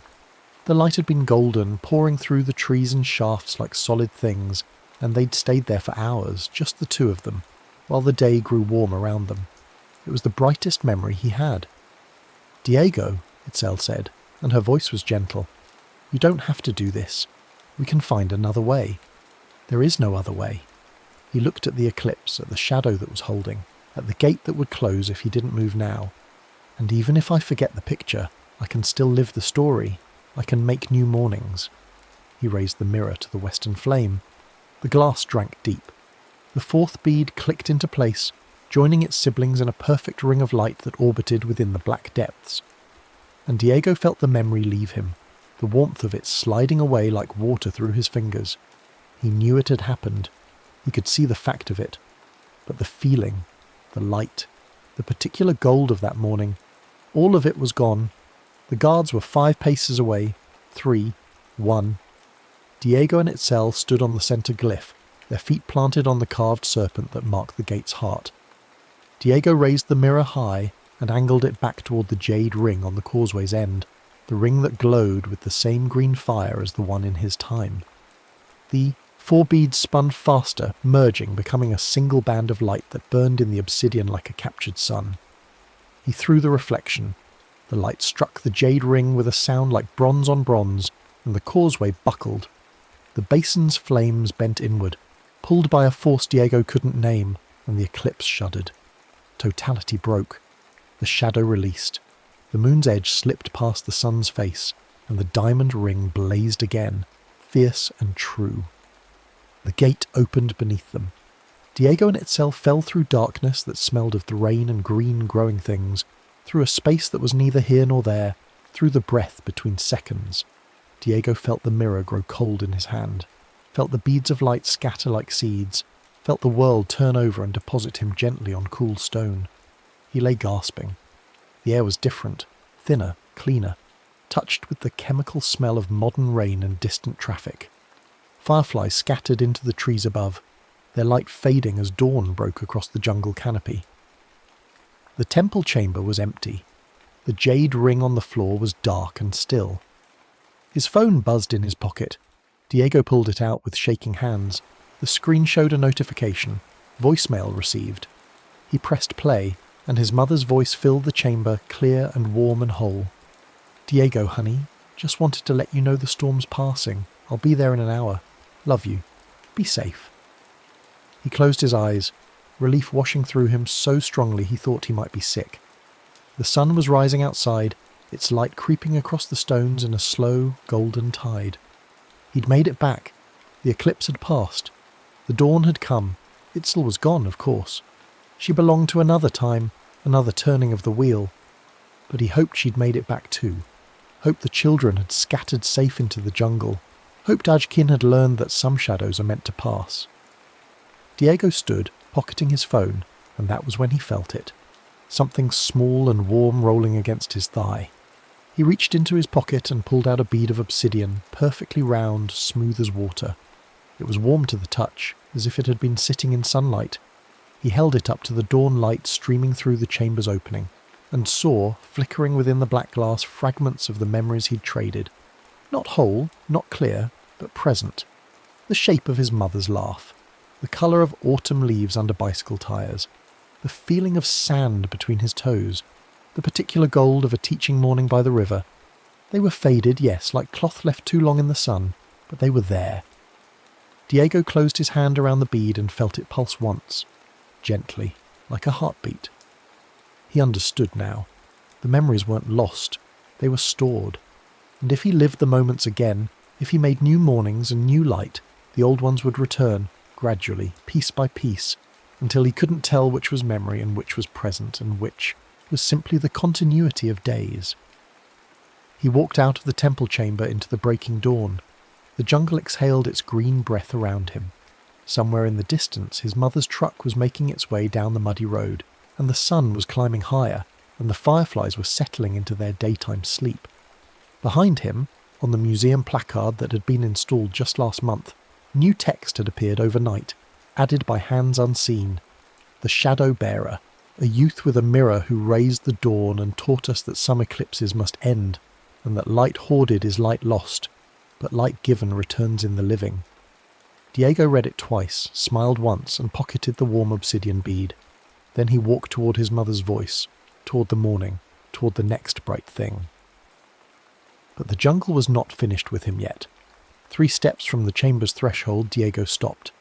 The air had changed again, grown thick with something he couldn't name, and the fireflies that had been settling into their daytime rest began to rise once more. Slowly, as if pulled by invisible strings. They gathered at the chamber's entrance, forming a pattern he recognised from the glyphs on the causeway, and he knew, with the certainty that comes from having touched the other side of the world, that something was trying to speak. He turned back. The jade ring on the floor had begun to glow again, faintly, not with the fierce light of the eclipse, but with a softer radiance, like moonlight on still water. Diego approached it carefully, the obsidian bead warm in his palm, and knelt at its edge. The glow intensified, and within it he saw not his own reflection, but another scene entirely. Itzel standing on the same causeway he'd left behind, her face turned toward a sky that was no longer locked in shadow, but moving, the eclipse ending as it should, the sun's edge appearing like a blade of molten gold. She was smiling. Behind her, the children they'd freed were dancing, their hands raised to catch the first light of morning, and even Ajkin, his mask removed, his face revealed as weathered and tired and somehow younger than Diego had imagined, was kneeling on the stones, weeping. The vision shifted. Diego saw the basins extinguishing one by one. Their flames no longer needed to anchor the shadow. He saw the procession breaking apart, the attendants removing their ceremonial robes and embracing one another with relief and exhaustion. He saw Itzel walk to the centre glyph and place her hand upon it, and he felt, through the connection that the bead maintained, her gratitude flowing toward him like warm water. Then she spoke, and though he could not hear her voice, he could read her lips, could feel the meaning settle into his bones. "Thank you, bearer. May your days be long and bright." The vision faded, the jade ring dimmed, but the warmth in Diego's hand remained. He stood and walked out into the jungle proper, where the dawn was now fully established, and the world was waking to birdsong and insect hum. The path to the ranger station was clear, marked by his mother's careful placement of reflective tags on the trees, and he followed it with steps that felt lighter than they had any right to be. Halfway there, he encountered the first of the workers from the dig site, a young woman named Carmen who handled the pottery documentation. She was standing in a small clearing, staring at something on the ground with an expression of bewildered wonder. "Diego," she said when she saw him, "look at this." He came to stand beside her and looked down. The clearing was carpeted with flowers that had not been there the day before, hundreds of them, their petals white and gold and open to the morning sun. They grew in a spiral pattern that started at the clearing's edge and wound inward to a centre point where a single stone sat, carved with a glyph Diego recognised from the causeway, the symbol for dawn returned. "I've never seen these species here before," Carmen said, her voice hushed with awe. "And the way they're arranged, it's not natural. Someone planted them, but when? We were here yesterday afternoon and there was nothing but leaf litter." Diego thought of Itzel, thought of the children scattering into the jungle with gratitude in their eyes, thought of the way the gate connected times and places in patterns more complex than simple before and after. He thought of seeds planted centuries ago that might bloom in response to an event that happened yesterday, and he smiled. "Maybe they were always here," he said, "just waiting for the right morning." Carmen gave him a strange look but didn't argue, and they walked together toward the sound of his mother's approaching truck. His mother arrived moments later, her face creased with worry that smoothed into relief when she saw him. She pulled him into a hug that smelled of coffee and insect repellent and the particular soap she'd been using since he was small, and Diego held on tight, remembering that he could lose these moments, that memory was a gift and a fragile one, and that the warmth of now was worth more than any artifact. "I was so worried," she said into his hair. "When the call dropped and I couldn't get through, I'm fine, Mom. I'm good." He pulled back, meeting her eyes. "I found something, though, in the chamber." He showed her the obsidian bead, watching her face shift from concern to professional interest. She took it carefully, turning it over in her fingers, holding it up to the light. "This is extraordinary," she breathed. "The craftsmanship, Diego. Where exactly did you find this?" He told her about the chamber, about the jade ring and the serpent glyphs, leaving out the parts about eclipse gates and memory-drinking mirrors and the causeway that existed 600 years ago. She listened with the focus she always brought to her work, asking questions about positions and contexts, and together they walked back to the temple to document his discovery properly. The jade ring was still there, still dark, still silent. His mother photographed it from every angle, took measurements, made notes in her waterproof field book with quick, precise strokes. Diego watched her work and felt a surge of affection so strong it made his chest ache. This woman, who had taught him to document before he'd formed opinions, who had shown him how to read the land and respect what it held, who had given him the tools to navigate both his world and the one he'd stumbled into last night. "We'll need to bring the full team in," she said, straightening. "This chamber isn't on any of our maps. It could be a significant find." She looked at him, her expression softening. "You did good, kiddo. Real good." Diego smiled and said nothing, the obsidian bead warm in his pocket. They spent the rest of the morning coordinating with the team, setting up a proper survey of the chamber, establishing protocols for the excavation that would follow. Diego helped where he could, carrying equipment, taking notes, staying close to his mother's steady presence. But part of his mind was elsewhere, turning over the question that had been growing since he'd seen the flowers. What happened to the mirror? He'd been holding it when the gate opened. He'd fallen through with it clutched in his hand. But when he'd woken in the present, the mirror had been gone, leaving only the bead behind. Had it stayed in its cell's time? Had it dissolved when the eclipse ended? Or was it somewhere else entirely, waiting for another bearer, another crisis, another morning when someone would need to choose between hoarding light and giving it away? The answer came that evening, as the team was packing up for the day and the jungle was settling into its twilight chorus. Diego was securing a tarp over the chamber's entrance when he noticed something wedged into the serpent carving beside the jade ring. A piece of folded bark paper, aged but intact, wrapped around a small object. He pulled it free carefully, his heart beginning to pound, and unwrapped it in the fading light. Inside was a mirror fragment, a shard of obsidian no larger than his thumbnail, and a message written in a hand he didn't recognize but somehow knew belonged to Itzel. The words were in Spanish, modern and clear, though the paper itself was centuries old. Bearer, the mirror returned to the earth when you left, as it always does. But this piece remained, pulled free when Kin tried to anchor the shadow. It holds no power now, no cost, only memory. When you look into it on bright days, you'll see what was and what will be, and you'll remember that some things are worth the price of forgetting. The children are safe. The dawn came. We lived to see many more. Your friend across the years, Itzel. Diego read it 3 times, his throat tight, his eyes burning. Then he looked into the fragment, holding it up to catch the last light of day, and saw within its black surface not his own. Reflection but a sunrise, golden and vast and new, and he understood that this was the gift, not the return of what was lost, but the promise of what could be made again. He wrapped the fragment carefully and placed it in his pocket alongside the bead. That night back at the station he lay in his bunk and thought about causeway and basin, about eclipse and dawn, about the price of holding on and the freedom of letting go. He thought about Itzel dancing in the returned light, about Adjikin's tears, about children freed and shadows broken. He thought about his mother's steady hands and the way she taught him to see the world as a series of layers, each one worth understanding, each one connected to all the others. And he thought about the memories locked in the bead, about how he would need to live them again to bring them back, about how that was perhaps the truest thing he'd learned, that memory was not a fixed thing but a living one, and that the only way to keep the light was to keep making it, day after day, morning after morning, one bright moment at a time. Outside his window, fireflies traced their slow patterns through the dark, and Diego closed his hand around the warm obsidian and slept, and dreamed of sunrises yet to come. The next story is about to begin. Please relax and enjoy. The sea remembers what the land forgets. That is what Kai's mother used to say, or perhaps still says, though the words arrive now through static and salt spray, transmitted from a lighthouse whose foundation stones may have been laid in a different century than the one Kai learned in school. It is hard to be certain anymore. The edges of things have grown soft. It began, as most fractures do, with a storm.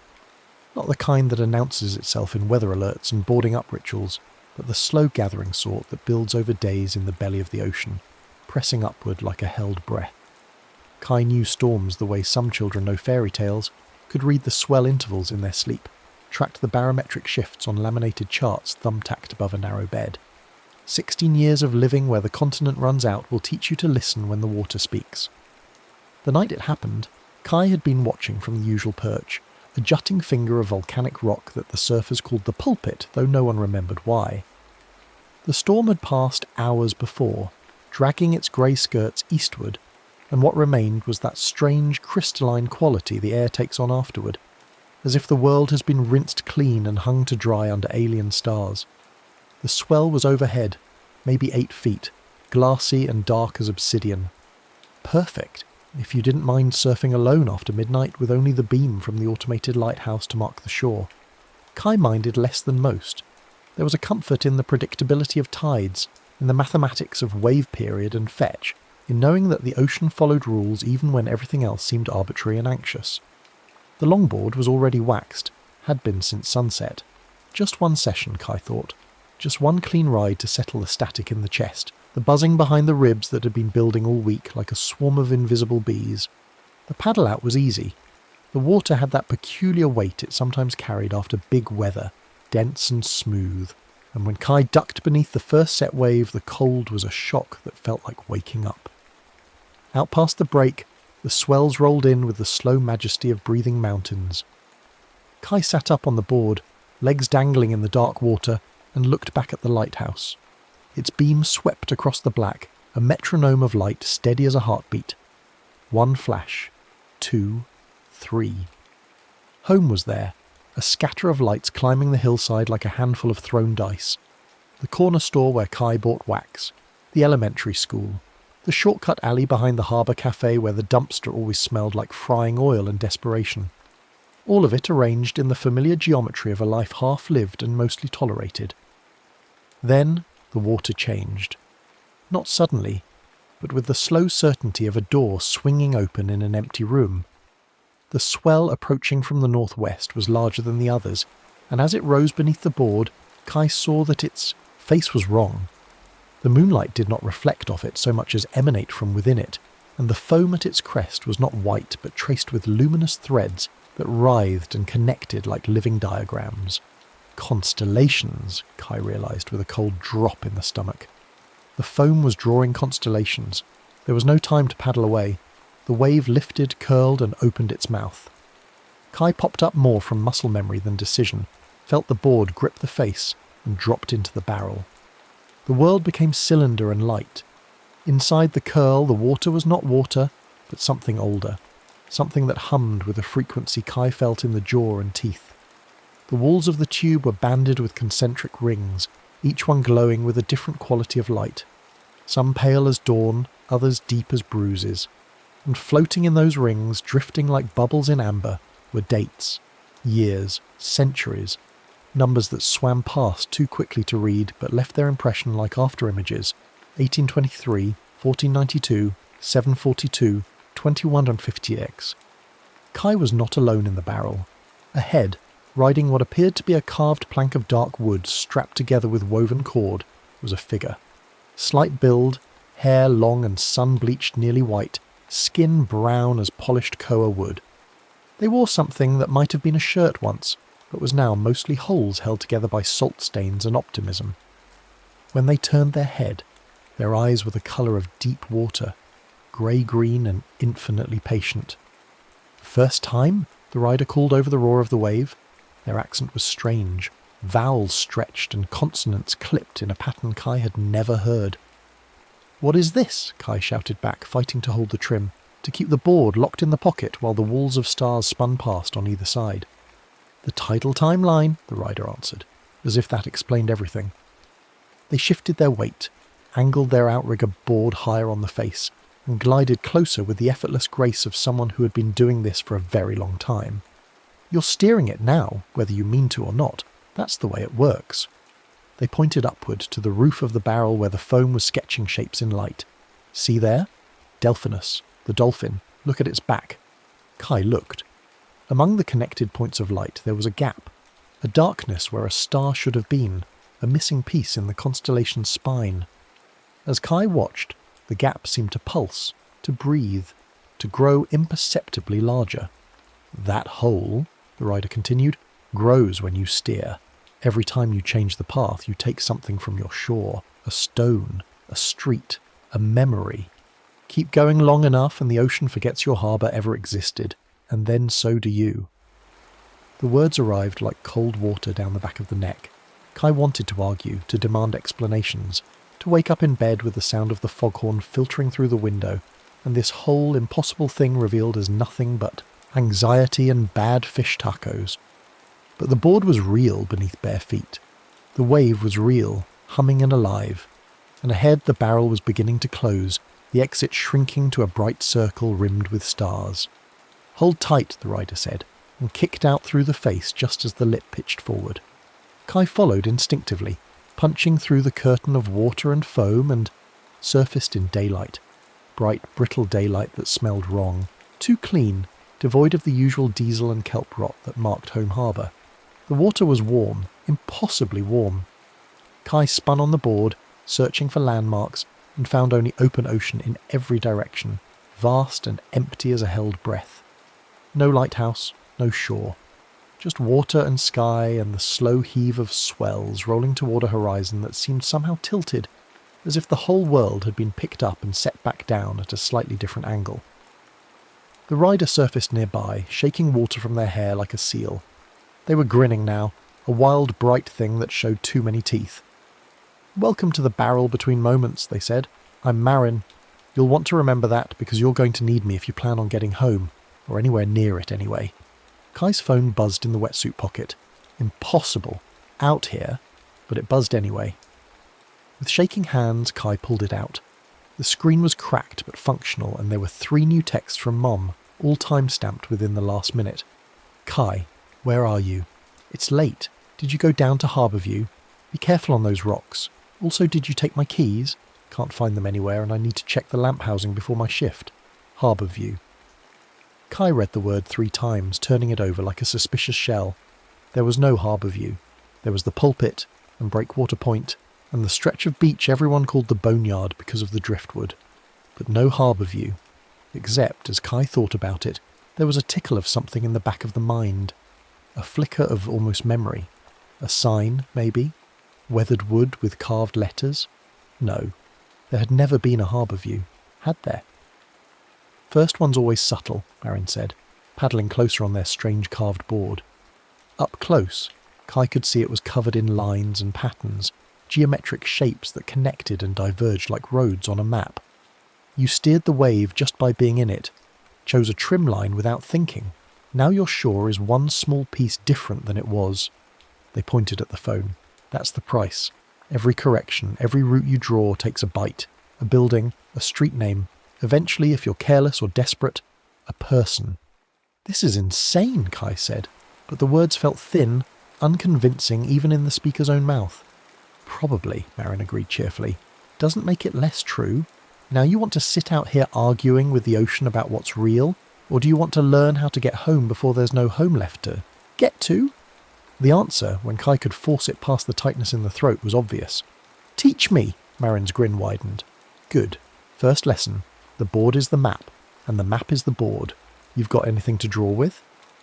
Kai patted pockets reflexively. Wetsuit key pocket held a nub of surf wax, still soft from body heat. Marin made a disapproving sound. That'll work, barely. Better to have grease pencil, chalk, something that marks clean and wipes clear. The lines you draw set the path. Sharp turns make big jumps. Gentle curves keep you close to your own time. The tidal timeline is a wave, but it's also a map of every wave that ever broke or ever will break. You with me so far? Kai nodded slowly, pulling out the wax nub. It felt absurd sitting in warm, impossible water under a sun that hung at the wrong angle, holding a piece of coconut-scented wax like it was some kind of mystic tool. But Marin was already drawing on their own board, quick, confident strokes that left pale lines in the weathered wood. A curve here, a sharp angle there, connecting points that seemed to correspond to the carved patterns beneath. Watch, Marin said, and lay flat on the outrigger. The water around them began to move, to gather and swell, and suddenly they were rising again, lifted on a wave that appeared out of nowhere, and Marin was dropping in, carving a line that exactly matched the one drawn on the deck. The wave responded, bending, its face rippling with those concentric rings of light, dates, and centuries spinning past like records on a jukebox. Then Marin kicked out, and the wave flattened, and they were back where they'd started, paddling in a slow circle. Your turn, Marin called. Draw small, we're just testing. A little curl, nothing fancy. Just enough to feel how it works. Kai looked down at the longboard's deck, at the familiar expanse of white foam and blue rails. The wax nub felt strange in the hand. Too light, too simple for whatever this was. But there was no other option, was there? No way forward but through. With careful strokes, Kai drew a gentle S-curve from nose to tail, a basic trim line, the kind you'd take on a clean shoulder. The ocean answered immediately. Water swelled, lifted, organised itself into a wave that curved exactly as drawn. Kai paddled hard, popped up, felt the board lock into the face, and this time, inside the barrel, Kai could see it all. The rings of time spinning past, the foam sketching constellations overhead, the dates floating like luminous jellyfish. 2018, 2003, 1987. Close to home, these. Close to now. The wave was smaller than the first one, more manageable, and when Kai kicked out, the landing was gentle, almost soft. But the phone buzzed again. 2 more texts from Mum. Your aunt called. Said she drove past the old shortcut by the pier, but it's all overgrown now. Weird. Thought there was a road there. Anyway, be safe. Love you. Bring bread if you stop at Harbour Market on your way home. Kai stared at the words, the shortcut. That narrow alley behind the harbour cafe that smelled like grease and possibility, where Kai used to cut through on the way to the beach, because it saved 2 whole minutes.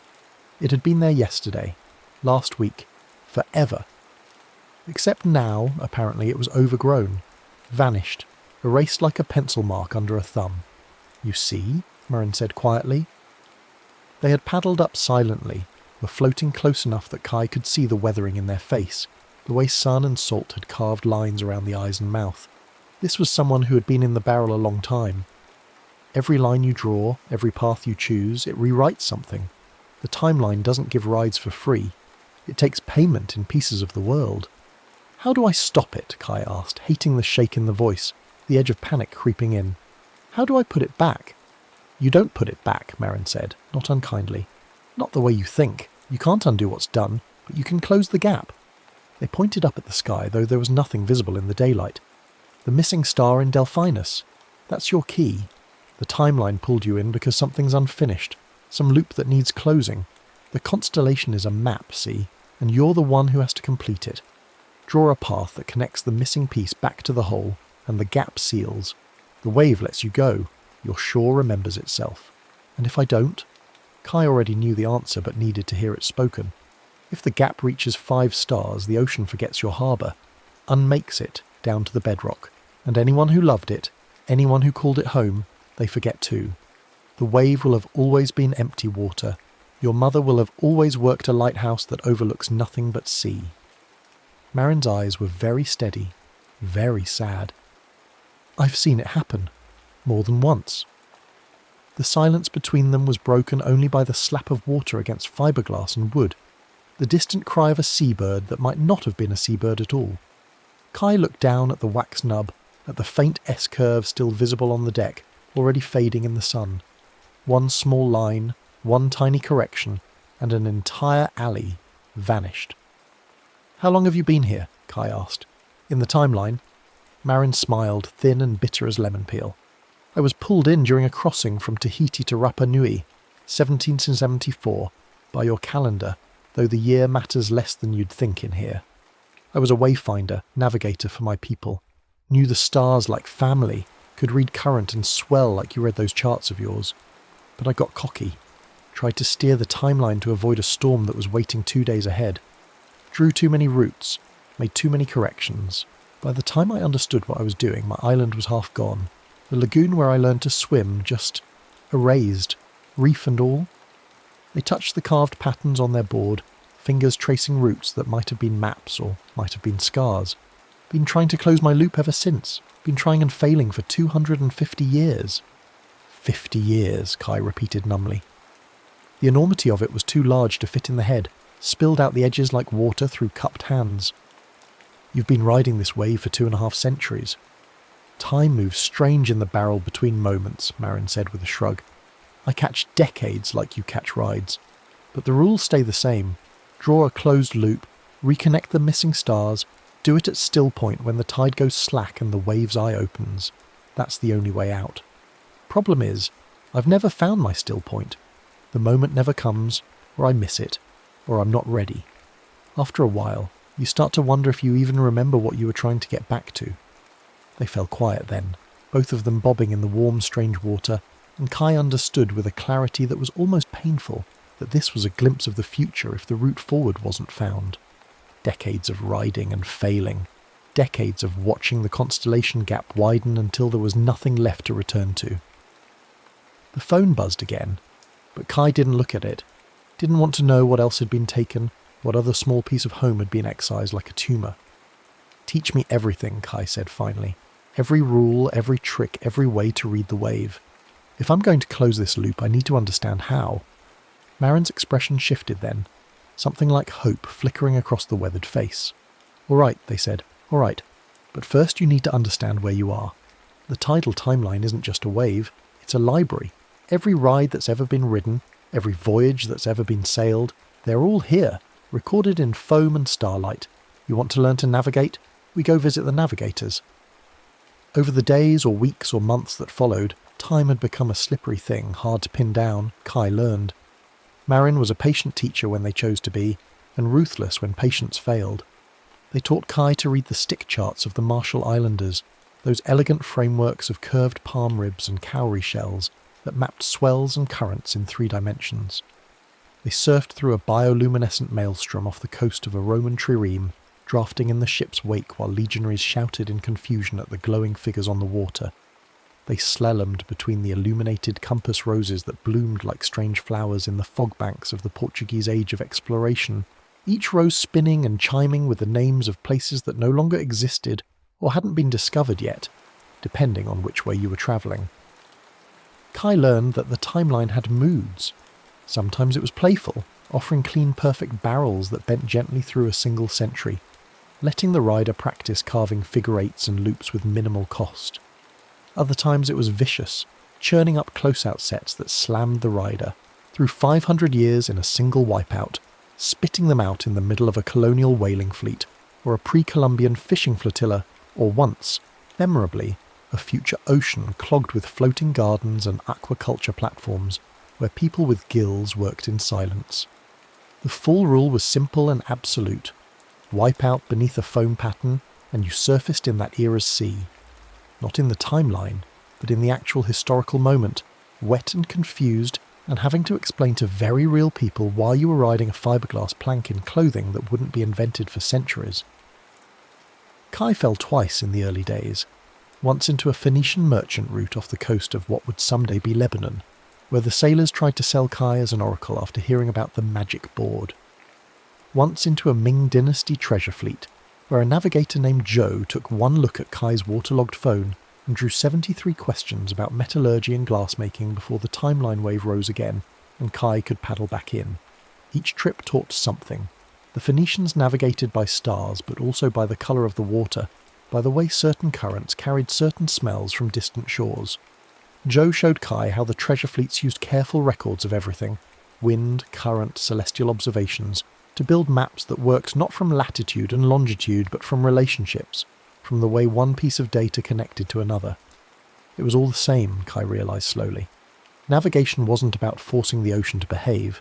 It was about understanding what the ocean was already doing and finding your place in that pattern. But the cost kept mounting. Every practice run, every test route drawn on the deck took something from home. The text from Mum became stranger, referencing buildings that had never existed, streets that had changed names, a local legend about a ghost ship that Kai had definitely never heard before. Worse, Kai could feel the memory starting to slip, could feel the mind trying to accommodate the changes, to smooth over the gaps and contradictions. The shortcut alley behind the harbour cafe, had it always been dunes? Maybe. Maybe there had never been a cafe at all, just that little taco truck with the faded awning. No, wait. The cafe was real. It had blue stools at the counter and a jukebox that only played songs from 1987. Except 1987 was the year the cafe closed, wasn't it? Or opened.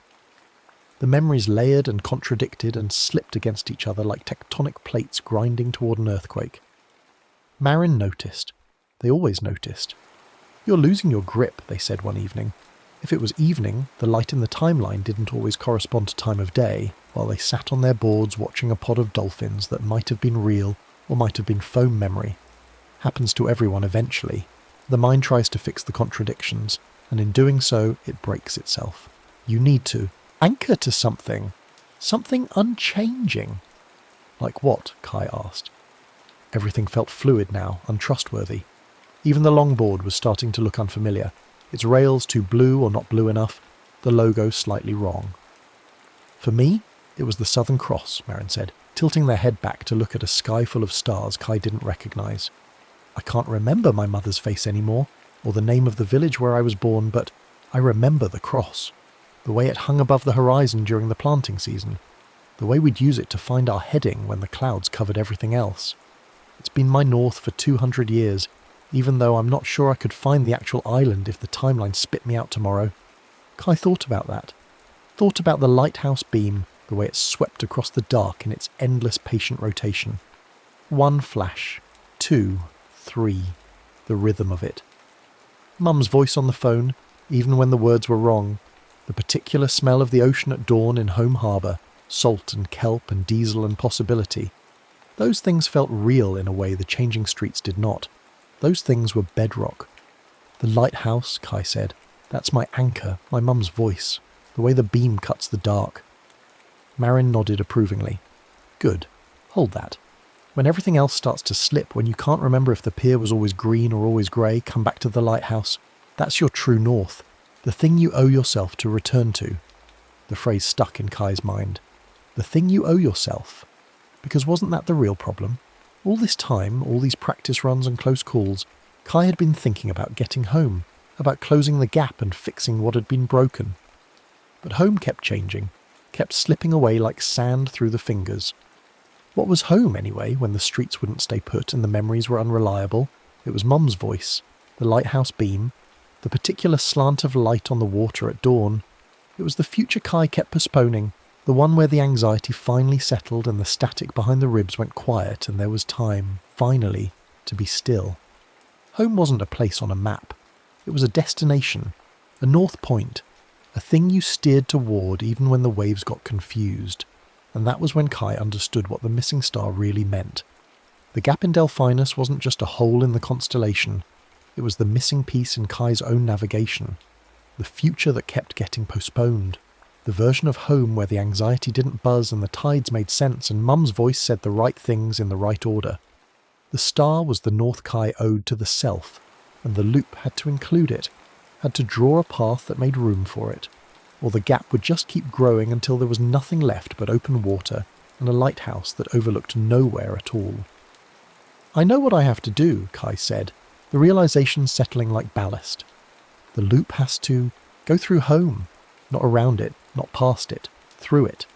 I've been trying to fix things from the outside, but that's not how navigation works. You can't plot a course that excludes your destination. Marin looked at Kai for a long moment, something unreadable in those grey-green eyes. Then they smiled, and it was different from their usual grins, less wild and more genuine. "Took you long enough," they said. "I figured that out about year 40, but everyone's got to have their own revelation, I suppose. The question is, can you actually do it? Can you draw a course that accepts where you are and where you need to be, without trying to force the ocean to be something it's not?" "I don't know," Kai admitted, "but I'm running out of time. Mum's last text said something about the lighthouse being built in 1847. It was built in 1923. The date on the dedication plaque, I've seen it 100 times. Except now I'm not sure. Maybe it was 1847. Maybe the plaque always said that and I just remembered wrong." "4 stars, Marin said quietly, looking up. "The gap's at 4 stars now, isn't it? One more and it's over." Kai didn't need to look at the sky to know it was true. Could feel it somehow, in the way the water moved, the way the timeline wave was getting harder to find, harder to catch. The ocean was starting to forget. One more mistake, one more desperate correction, and home would be gone. Mum would stand in a lighthouse that overlooked empty sea, wondering vaguely why she felt so sad, why the beam seemed to be searching for something that was never there. "I need to get to Still Point," Kai said. "How do I know when that is? When the tide goes slack?" "You feel it," Marin answered. "The wave goes glassy. Everything gets quiet, even the foam. It only lasts a moment, a real moment, not timeline time. You have to be ready, have to have your route already drawn, because once Still Point comes you won't get a second chance. Miss it and you wait for the next one, and the next one might be days or decades away." They sat in silence after that, bobbing in the strange water, and Kai tried to feel for the signs of Still Point coming. But there was only the endless roll of swells, the hum of the timeline in the bones and teeth, and somewhere far away the sound of a foghorn. Real or memory, Kai couldn't tell anymore. It didn't matter. The foghorn was calling, and that meant the tide was turning, and when the tide turned, the water went glass. Not suddenly, but like a door closing in a distant room, the change rippling outward until everything was still. The swells flattened. The foam patterns stopped moving, hung frozen in the air like holograms. Even the sound changed, the constant rush and hiss of the ocean dropping to a whisper, then to nothing, then to something quieter than nothing, a silence so complete it felt like pressure against the eardrums. "Now," Marin whispered, though there was no need to whisper, no one to disturb. "This is Still Point. This is your shot." Kai looked down at the longboard. The wax nub was almost gone, worn to a sliver barely large enough to grip, but it would have to be enough. With shaking hands, Kai began to draw, not a route to somewhere else, not a correction or a shortcut or a clever bypass, just a simple loop.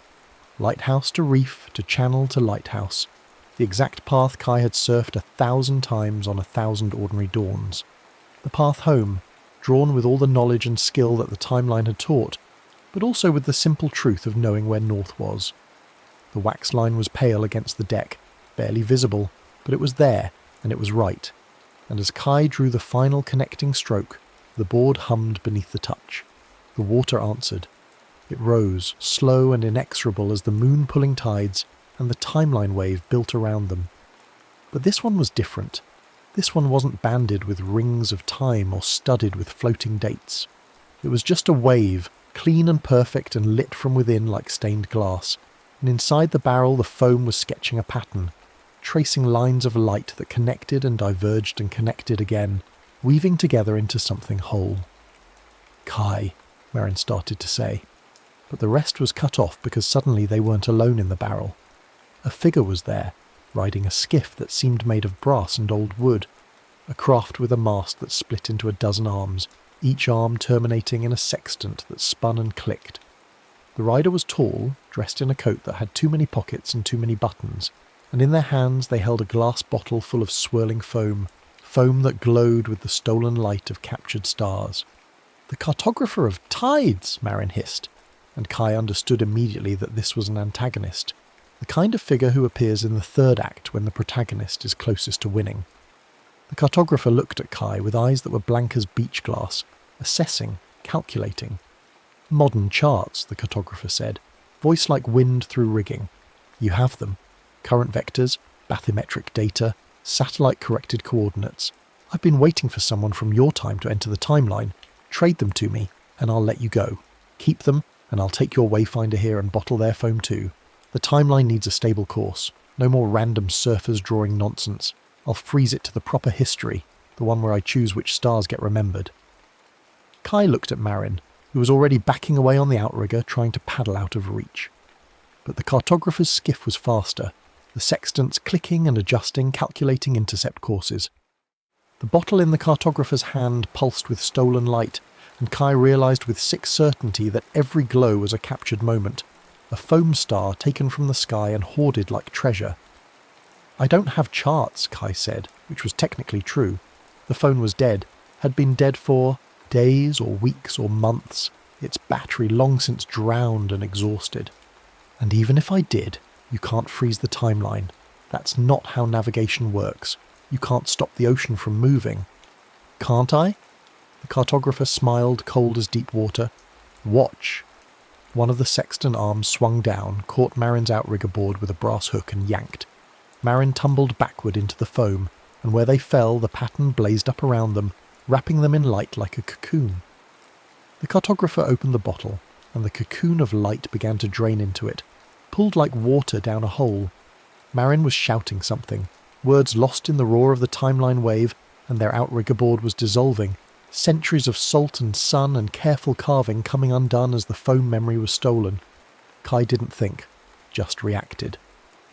Drew a sharp line on the deck with the last nub of wax, a hard cutback, and drove the longboard toward the cartographer's skiff. The wave responded instantly, bending, the barrel tightening, and Kai's rail caught the skiff's hull with a crack like breaking bone. The sextant spun wildly, arms tangling, and the bottle flew from the cartographer's hands, tumbling through the air in slow motion. Merrin, still half dissolved in stolen foam, lunged, caught the bottle one-handed. For a moment they just held it, staring at the swirling light inside, and Kai could see the decision forming. Then Merrin smiled, that wild bright grin again, and smashed the bottle against the side of the skiff. The foam stars exploded upward, not slowly, not gently, but with the violence of a storm breaking, shooting toward the roof of the barrel and beyond, punching through the water and into the night sky overhead. Kai caught a glimpse of them rising like reverse rain, each one a captured moment being returned to its constellation, and among them, in the pattern they traced, was the shape of Delphinus, the dolphin, its spine complete again, the missing star blazing bright at the apex of the arc. The cartographer screamed, a sound like wind through the rigging of a ghost ship, and the skiff began to come apart, sextant arms snapping off and tumbling away, hull planks peeling back, as if centuries of maintenance were being undone all at once. The wave wasn't interested in freezing anymore. The timeline had what it wanted. The loop closed, the gap sealed, the constellation complete. The cartographer's hoard was gone, returned to the sky, and without it the figure began to fade, becoming translucent, then just an outline, then nothing at all, not even a ripple on the water. The barrel was collapsing. Kai could feel it. The way the wave was speeding up, the rings of time spinning faster and faster, centuries blurring together into a smear of light. Marin's outrigger was gone, dissolved, but Marin themselves was solid again, treading water with one hand raised in what might have been a wave or a salute or a goodbye. "Ride it out," Marin shouted. The "Loop's closed! You're going home!" "What about you?" Kai shouted back. But the wave was already pitching forward, the lip throwing out, and there was no time for answers. Kai pulled into the pocket one last time, felt the board lock in, and drove toward the exit, toward the bright circle of dawn at the end of the tunnel. The water screamed past. The stars wheeled overhead, the whole sky rotating like a vast mechanism clicking into its final position. And then, Kai shot out of the barrel into morning.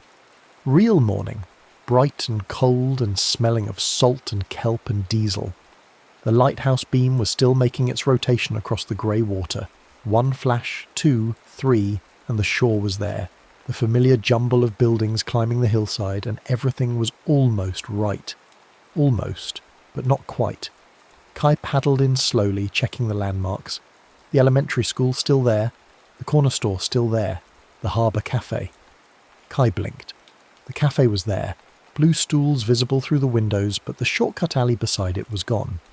Instead, there were dunes rolling gentle and wild with beach grass, unmarked by footprints or the memory of old Greece and desperation. The alley was gone and would stay gone, and somehow that felt right. Not like a loss, but like a correction. Like the ocean had decided that particular path wasn't needed, had never been needed, and the grass and sand were better for the bones of the shore. Mum was standing at the top of the lighthouse access road when Kai climbed out of the water, board tucked under one arm. She waved, casual and unhurried, and called down something about breakfast and did Kai remember to pick up bread. The words were ordinary, unremarkable, the kind of thing she'd said 1,000 times. But the voice was right, steady as the lighthouse beam, constant as tides. That hadn't changed. That would never change. Kai waved back, throat tight, and started up the beach. Each step felt strange, like walking on a shore that was both deeply familiar and subtly new, a place that had been rearranged by gentle hands into something better than it was. The sand was softer here. The morning light fell at a different angle. Small changes mostly, the kind you wouldn't notice unless you'd been gone for months or years or centuries, riding waves between moments, trying to find your way home. At the top of the road, Kai stopped and looked back at the ocean. The water was calm, just a light chop rippling the surface. No sign of the tidal timeline or its star-banded barrels. Just ordinary sea, grey-green and infinite, keeping its secrets the way it always had. But high above, in the brightening sky where the last stars were fading into dawn, Delphinus hung complete. All its points connected, all its gaps closed. The constellation looked the way it was supposed to look, the way it had always looked, and if one star seemed to shine just a fraction brighter than the others, well, that could have been anything. A trick of the light, a reflection of hope, the memory of foam stars returning home. In Kai's wetsuit pocket, something rolled and knocked gently against the hip. With cold-numbed fingers, Kai reached in and pulled out a smooth stone, round as a marble and warm as blood despite the frigid water it had been submerged in. It was the colour of sea glass, grey-green and faintly luminous, and when Kai held it up to the light it seemed to glow from within, pulsing in a slow rhythm that matched the distant sound of waves on sand. The stone hummed, not loudly, not insistently, but with a low, constant frequency that Kai felt in the bones more than heard with the ears. It was warm and strange and impossible, and it fit perfectly in the palm of the hand like it had been waiting there forever. Kai pocketed the stone carefully, zipped the wetsuit pocket closed, and turned toward home. Mum was already walking back to the lighthouse, probably late for her shift, probably muttering about the lamp housing and the weather reports and all the small mechanical urgencies that filled her days. Ordinary things, mortal things. But Kai could hear the foghorn now, distant and low, the sound it made when the tide was turning from slack to flood, and the sound was a comfort, an anchor, a true north that would hold steady even when everything else shifted. Inside the small house attached to the lighthouse, and it had always been a small house. Kai was sure of that, almost sure, reasonably certain. The morning light fell through the kitchen window in pale gold bars. Mum was already at the stove making eggs, humming something under her breath. She didn't look up when Kai came in, dripping onto the linoleum, but she smiled the way she always smiled, lopsided and knowing. "Good session?" she asked, not waiting for an answer. "You were out there a while. I was starting to think you'd paddled to Japan." "Just caught some long rides," Kai said, peeling out of the wetsuit in the mudroom, hanging it on the hook that had always been there, except Kai couldn't remember if the hook was brass or iron. Couldn't remember if it had been installed last year or a decade ago. The memory slipped and slid, and Kai let it go. Some things didn't need to be pinned down with certainty. Some things could just be. "Well, come eat. You look half frozen." Mum slid eggs onto a plate, added toast, set it on the table with the easy efficiency of the long practice. Also, strange thing, I could have sworn the dedication plaque on the south wall said 1923, but I checked it this morning and it definitely says 1922. Must have been misremembering all these years. Funny how the mind plays tricks. Kai sat down at the table, picked up a fork and said nothing. The eggs were good, butter yellow and steaming. The toast was slightly burned the way Kai liked it. Outside the window the ocean rolled and breathed, patient and vast and full of secrets it would never tell. The lighthouse beam kept turning, cutting the morning haze in steady rotation. 1, 2, 3. Everything in its place, everything in its time. After breakfast, Kai went upstairs to the small room under the eaves that had always been Kai's room, would always be Kai's room, even when the details shifted and changed like foam on water. The longboard went in its usual corner, wax-smeared and salt-crusted, and Kai grabbed a towel to wipe down the deck. The pale line drawn in wax was almost gone now, faded to nothing by sun and seawater, but the ghost of it remained if you knew where to look. A simple loop. Lighthouse to reef to channel to lighthouse. The route home, drawn with the knowledge that home wasn't a fixed point on a map but a direction you chose to travel, a north you owed to yourself. On the wall above the bed, between the faded surf posters and the laminated tide charts, hung something new, or something old, or something that had always been there, depending on how you chose to remember. It was a framework of curved sticks, pale driftwood bound together with cords so old it might have been rope, or might have been dried kelp, arranged in a complex geometric pattern. A stick chart, the kind the Marshall Islanders used to navigate by swell and current, the kind Marin had taught Kai to read during long hours in the barrel between moments. At each intersection of sticks, small shells were tied with careful knots, and the whole thing looked like it belonged in a museum or a history book, except it was here, on this wall, and when Kai touched it the wood was damp. It was always damp after storms, Kai remembered. Had always been damp for as long as it had hung there. Which was how long? Days? Years? Forever? The memory refused to settle, shifting and uncertain, and Kai understood with a clarity that was almost painful that this was Marin's mark. Not a message, not a cry for help, but a gift. Proof that the timeline was real, that the journey had happened, that somewhere in the barrel between moments, a wayfinder from 1774 was still riding, still searching, still holding on to the Southern Cross as their anchor. Or maybe Marin had found their still point too. Maybe the returning foam stars had closed more than one loop, sealed more than one gap. Maybe right now, in some version of history that was always and never true, a Polynesian navigator was paddling ashore on an island that remembered them, walking up a beach where family waited, returning to a home that had held its shape against the ocean's forgetting. There was no way to know for certain. The timeline didn't give answers, only routes, and you had to trust that the route you chose was leading somewhere worth reaching. Kai touched the stick chart one more time, felt the dampness of the wood, the patient geometry of the knots, then stepped back and picked up the grease pencil that was sitting on the desk. When it had appeared there, Kai couldn't say. Maybe it had always been there. Maybe it was new. Maybe Marin had left it. The same way they'd left the chart slipped between moments, a tool for the next time the tidal timeline called, because it would call again. Kai could feel that truth settling like ballast. The ocean remembered what the land forgot, and those who had ridden the wave once would always carry the hum of it in their bones, would always feel that pull when the tide turned from slack to flood. But for now, for this morning, in this version of home that was close enough to write, Kai was here, solid and present and anchored to the lighthouse beam, to Mum's voice, to the particular slant of light through the kitchen window. The anxiety was still there, the static behind the ribs, but it was quieter now, manageable, a weather pattern that could be tracked and understood rather than a storm that arrived without warning. The charts on the wall still showed the familiar coastline, familiar tides, familiar swell patterns. But if you looked closely, if you knew what to search for, you might notice small differences.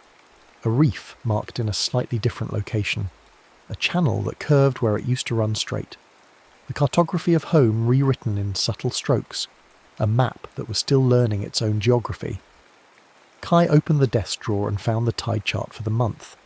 October, the header said, though Kai had lost track of actual dates somewhere in the timeline and wasn't entirely sure what year it was, and studied the numbers. High tide at 5:47, low tide at 12:03, slack water in between. The numbers were probably right, probably accurate, or at least close enough for navigation. In the tidal timeline, Marin had said, you learn to trust approximation over precision, to read the ocean's mood rather than its measurements. The best navigators weren't the ones with the most accurate instruments, but the ones who understood that the sea was always in conversation with itself, current talking to swell talking to wind, and if you listened carefully enough you could hear what it was trying to say. Outside the window a gull cried, or maybe it was a tern. Kai had never been great at distinguishing bird calls, had spent more time watching the water than the sky.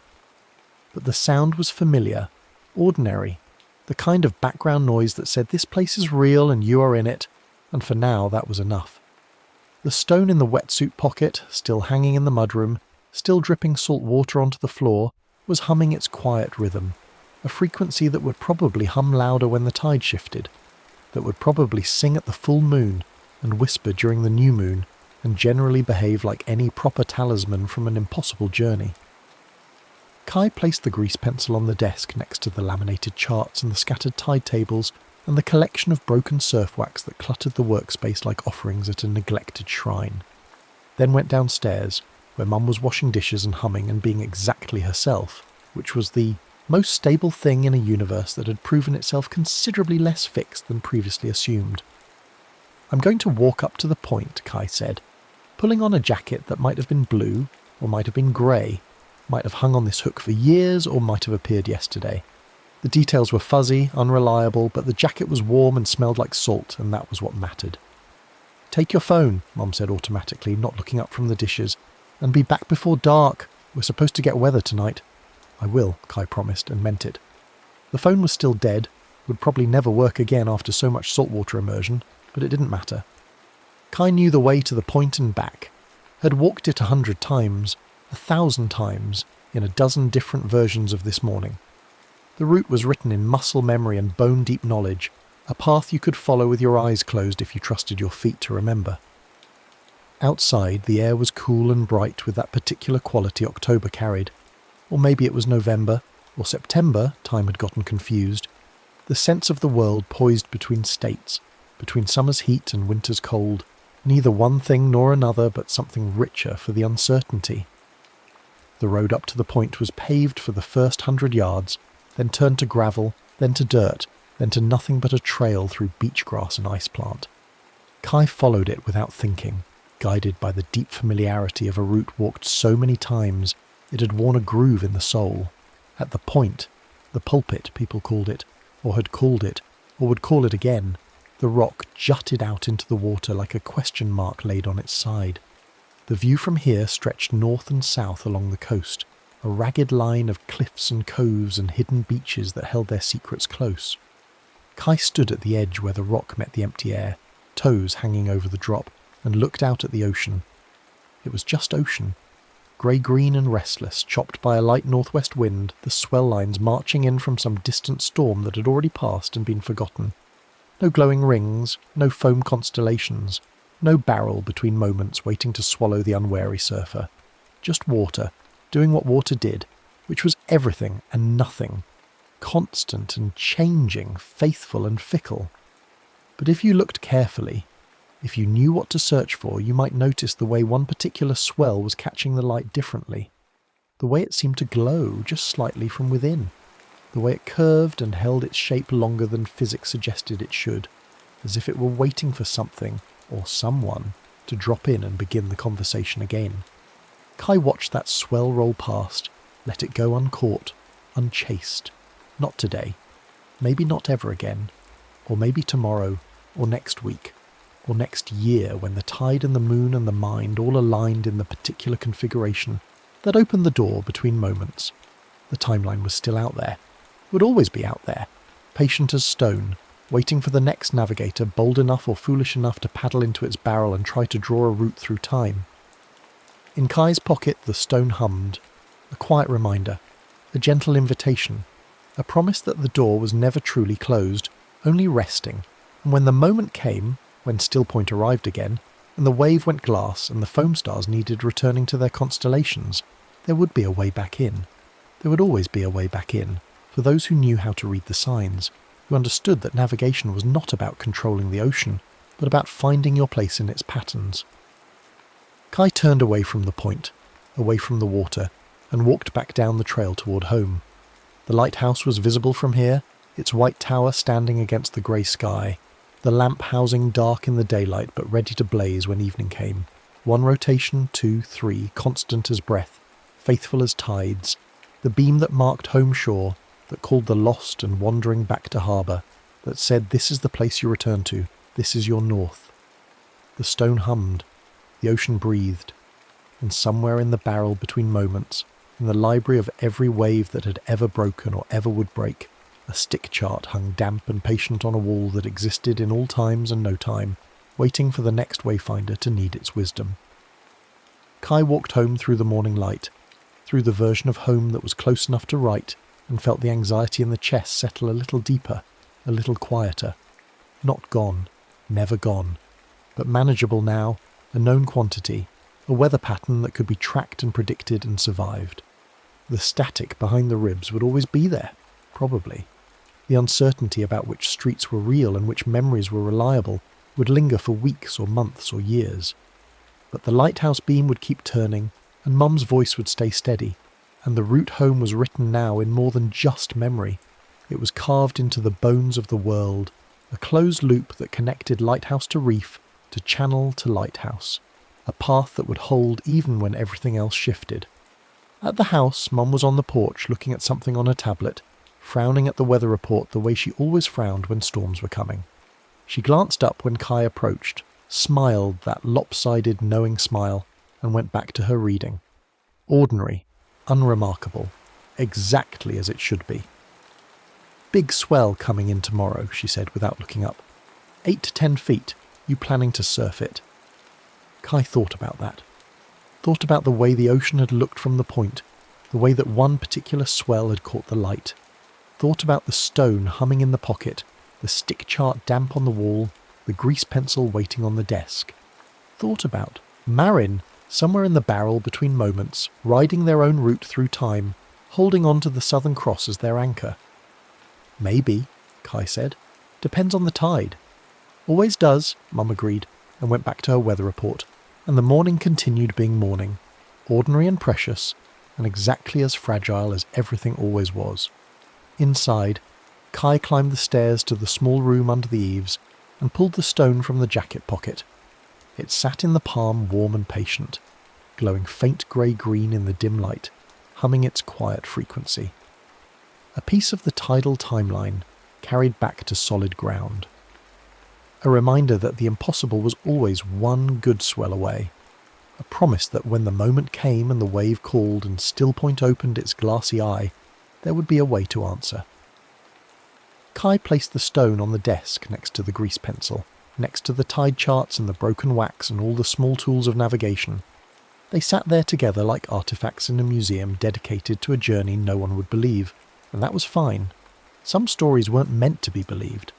Some stories were meant to be lived and carried and held close against the chest like secrets, like anchors, like the particular kind of truth that only reveals itself to those willing to paddle out into the dark and trust that the ocean knows where it's going. The stick chart on the wall dripped one slow drop of salt water onto the floor. The lighthouse beam would turn again when evening came. The tide would shift from flood to ebb to slack to flood again. Patient as always, faithful as stone. And out past the break, past the point where the surfers gathered and the tourist boats motored and the fishing lines dragged their patient questions, the tidal timeline rolled on, its barrel full of stars and centuries and foam-drawn constellations, waiting for the next navigator to need what it offered. Kai sat at the desk and picked up the grease pencil, tested its weight in the hand, then opened a notebook. Had it always been there? Probably, maybe, close enough, and began to draw. Not a route, not yet.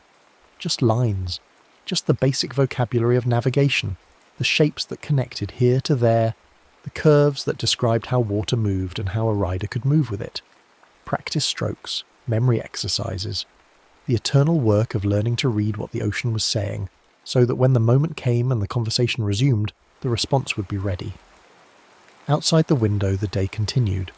Gulls cried, wind rattled the eaves, the ocean kept its own counsel, vast and patient and full of routes that no chart had ever mapped. And in the small room under the lighthouse, a 16-year-old who had surfed through centuries and learned to navigate by stars both stolen and returned, sat drawing lines in a notebook, holding on to the lighthouse beam as true north, waiting for the tide to turn and the next wave to rise and the barrel between moments to open its glowing mouth once more. The stone hummed, the stick chart dripped, and the story, like all good stories about the sea, continued rolling forward, neither beginning nor ending but simply flowing, constant as tides, faithful as the beam that swept across the dark saying, "This is home, this is home, this is home." The next story is about to begin, please relax and enjoy.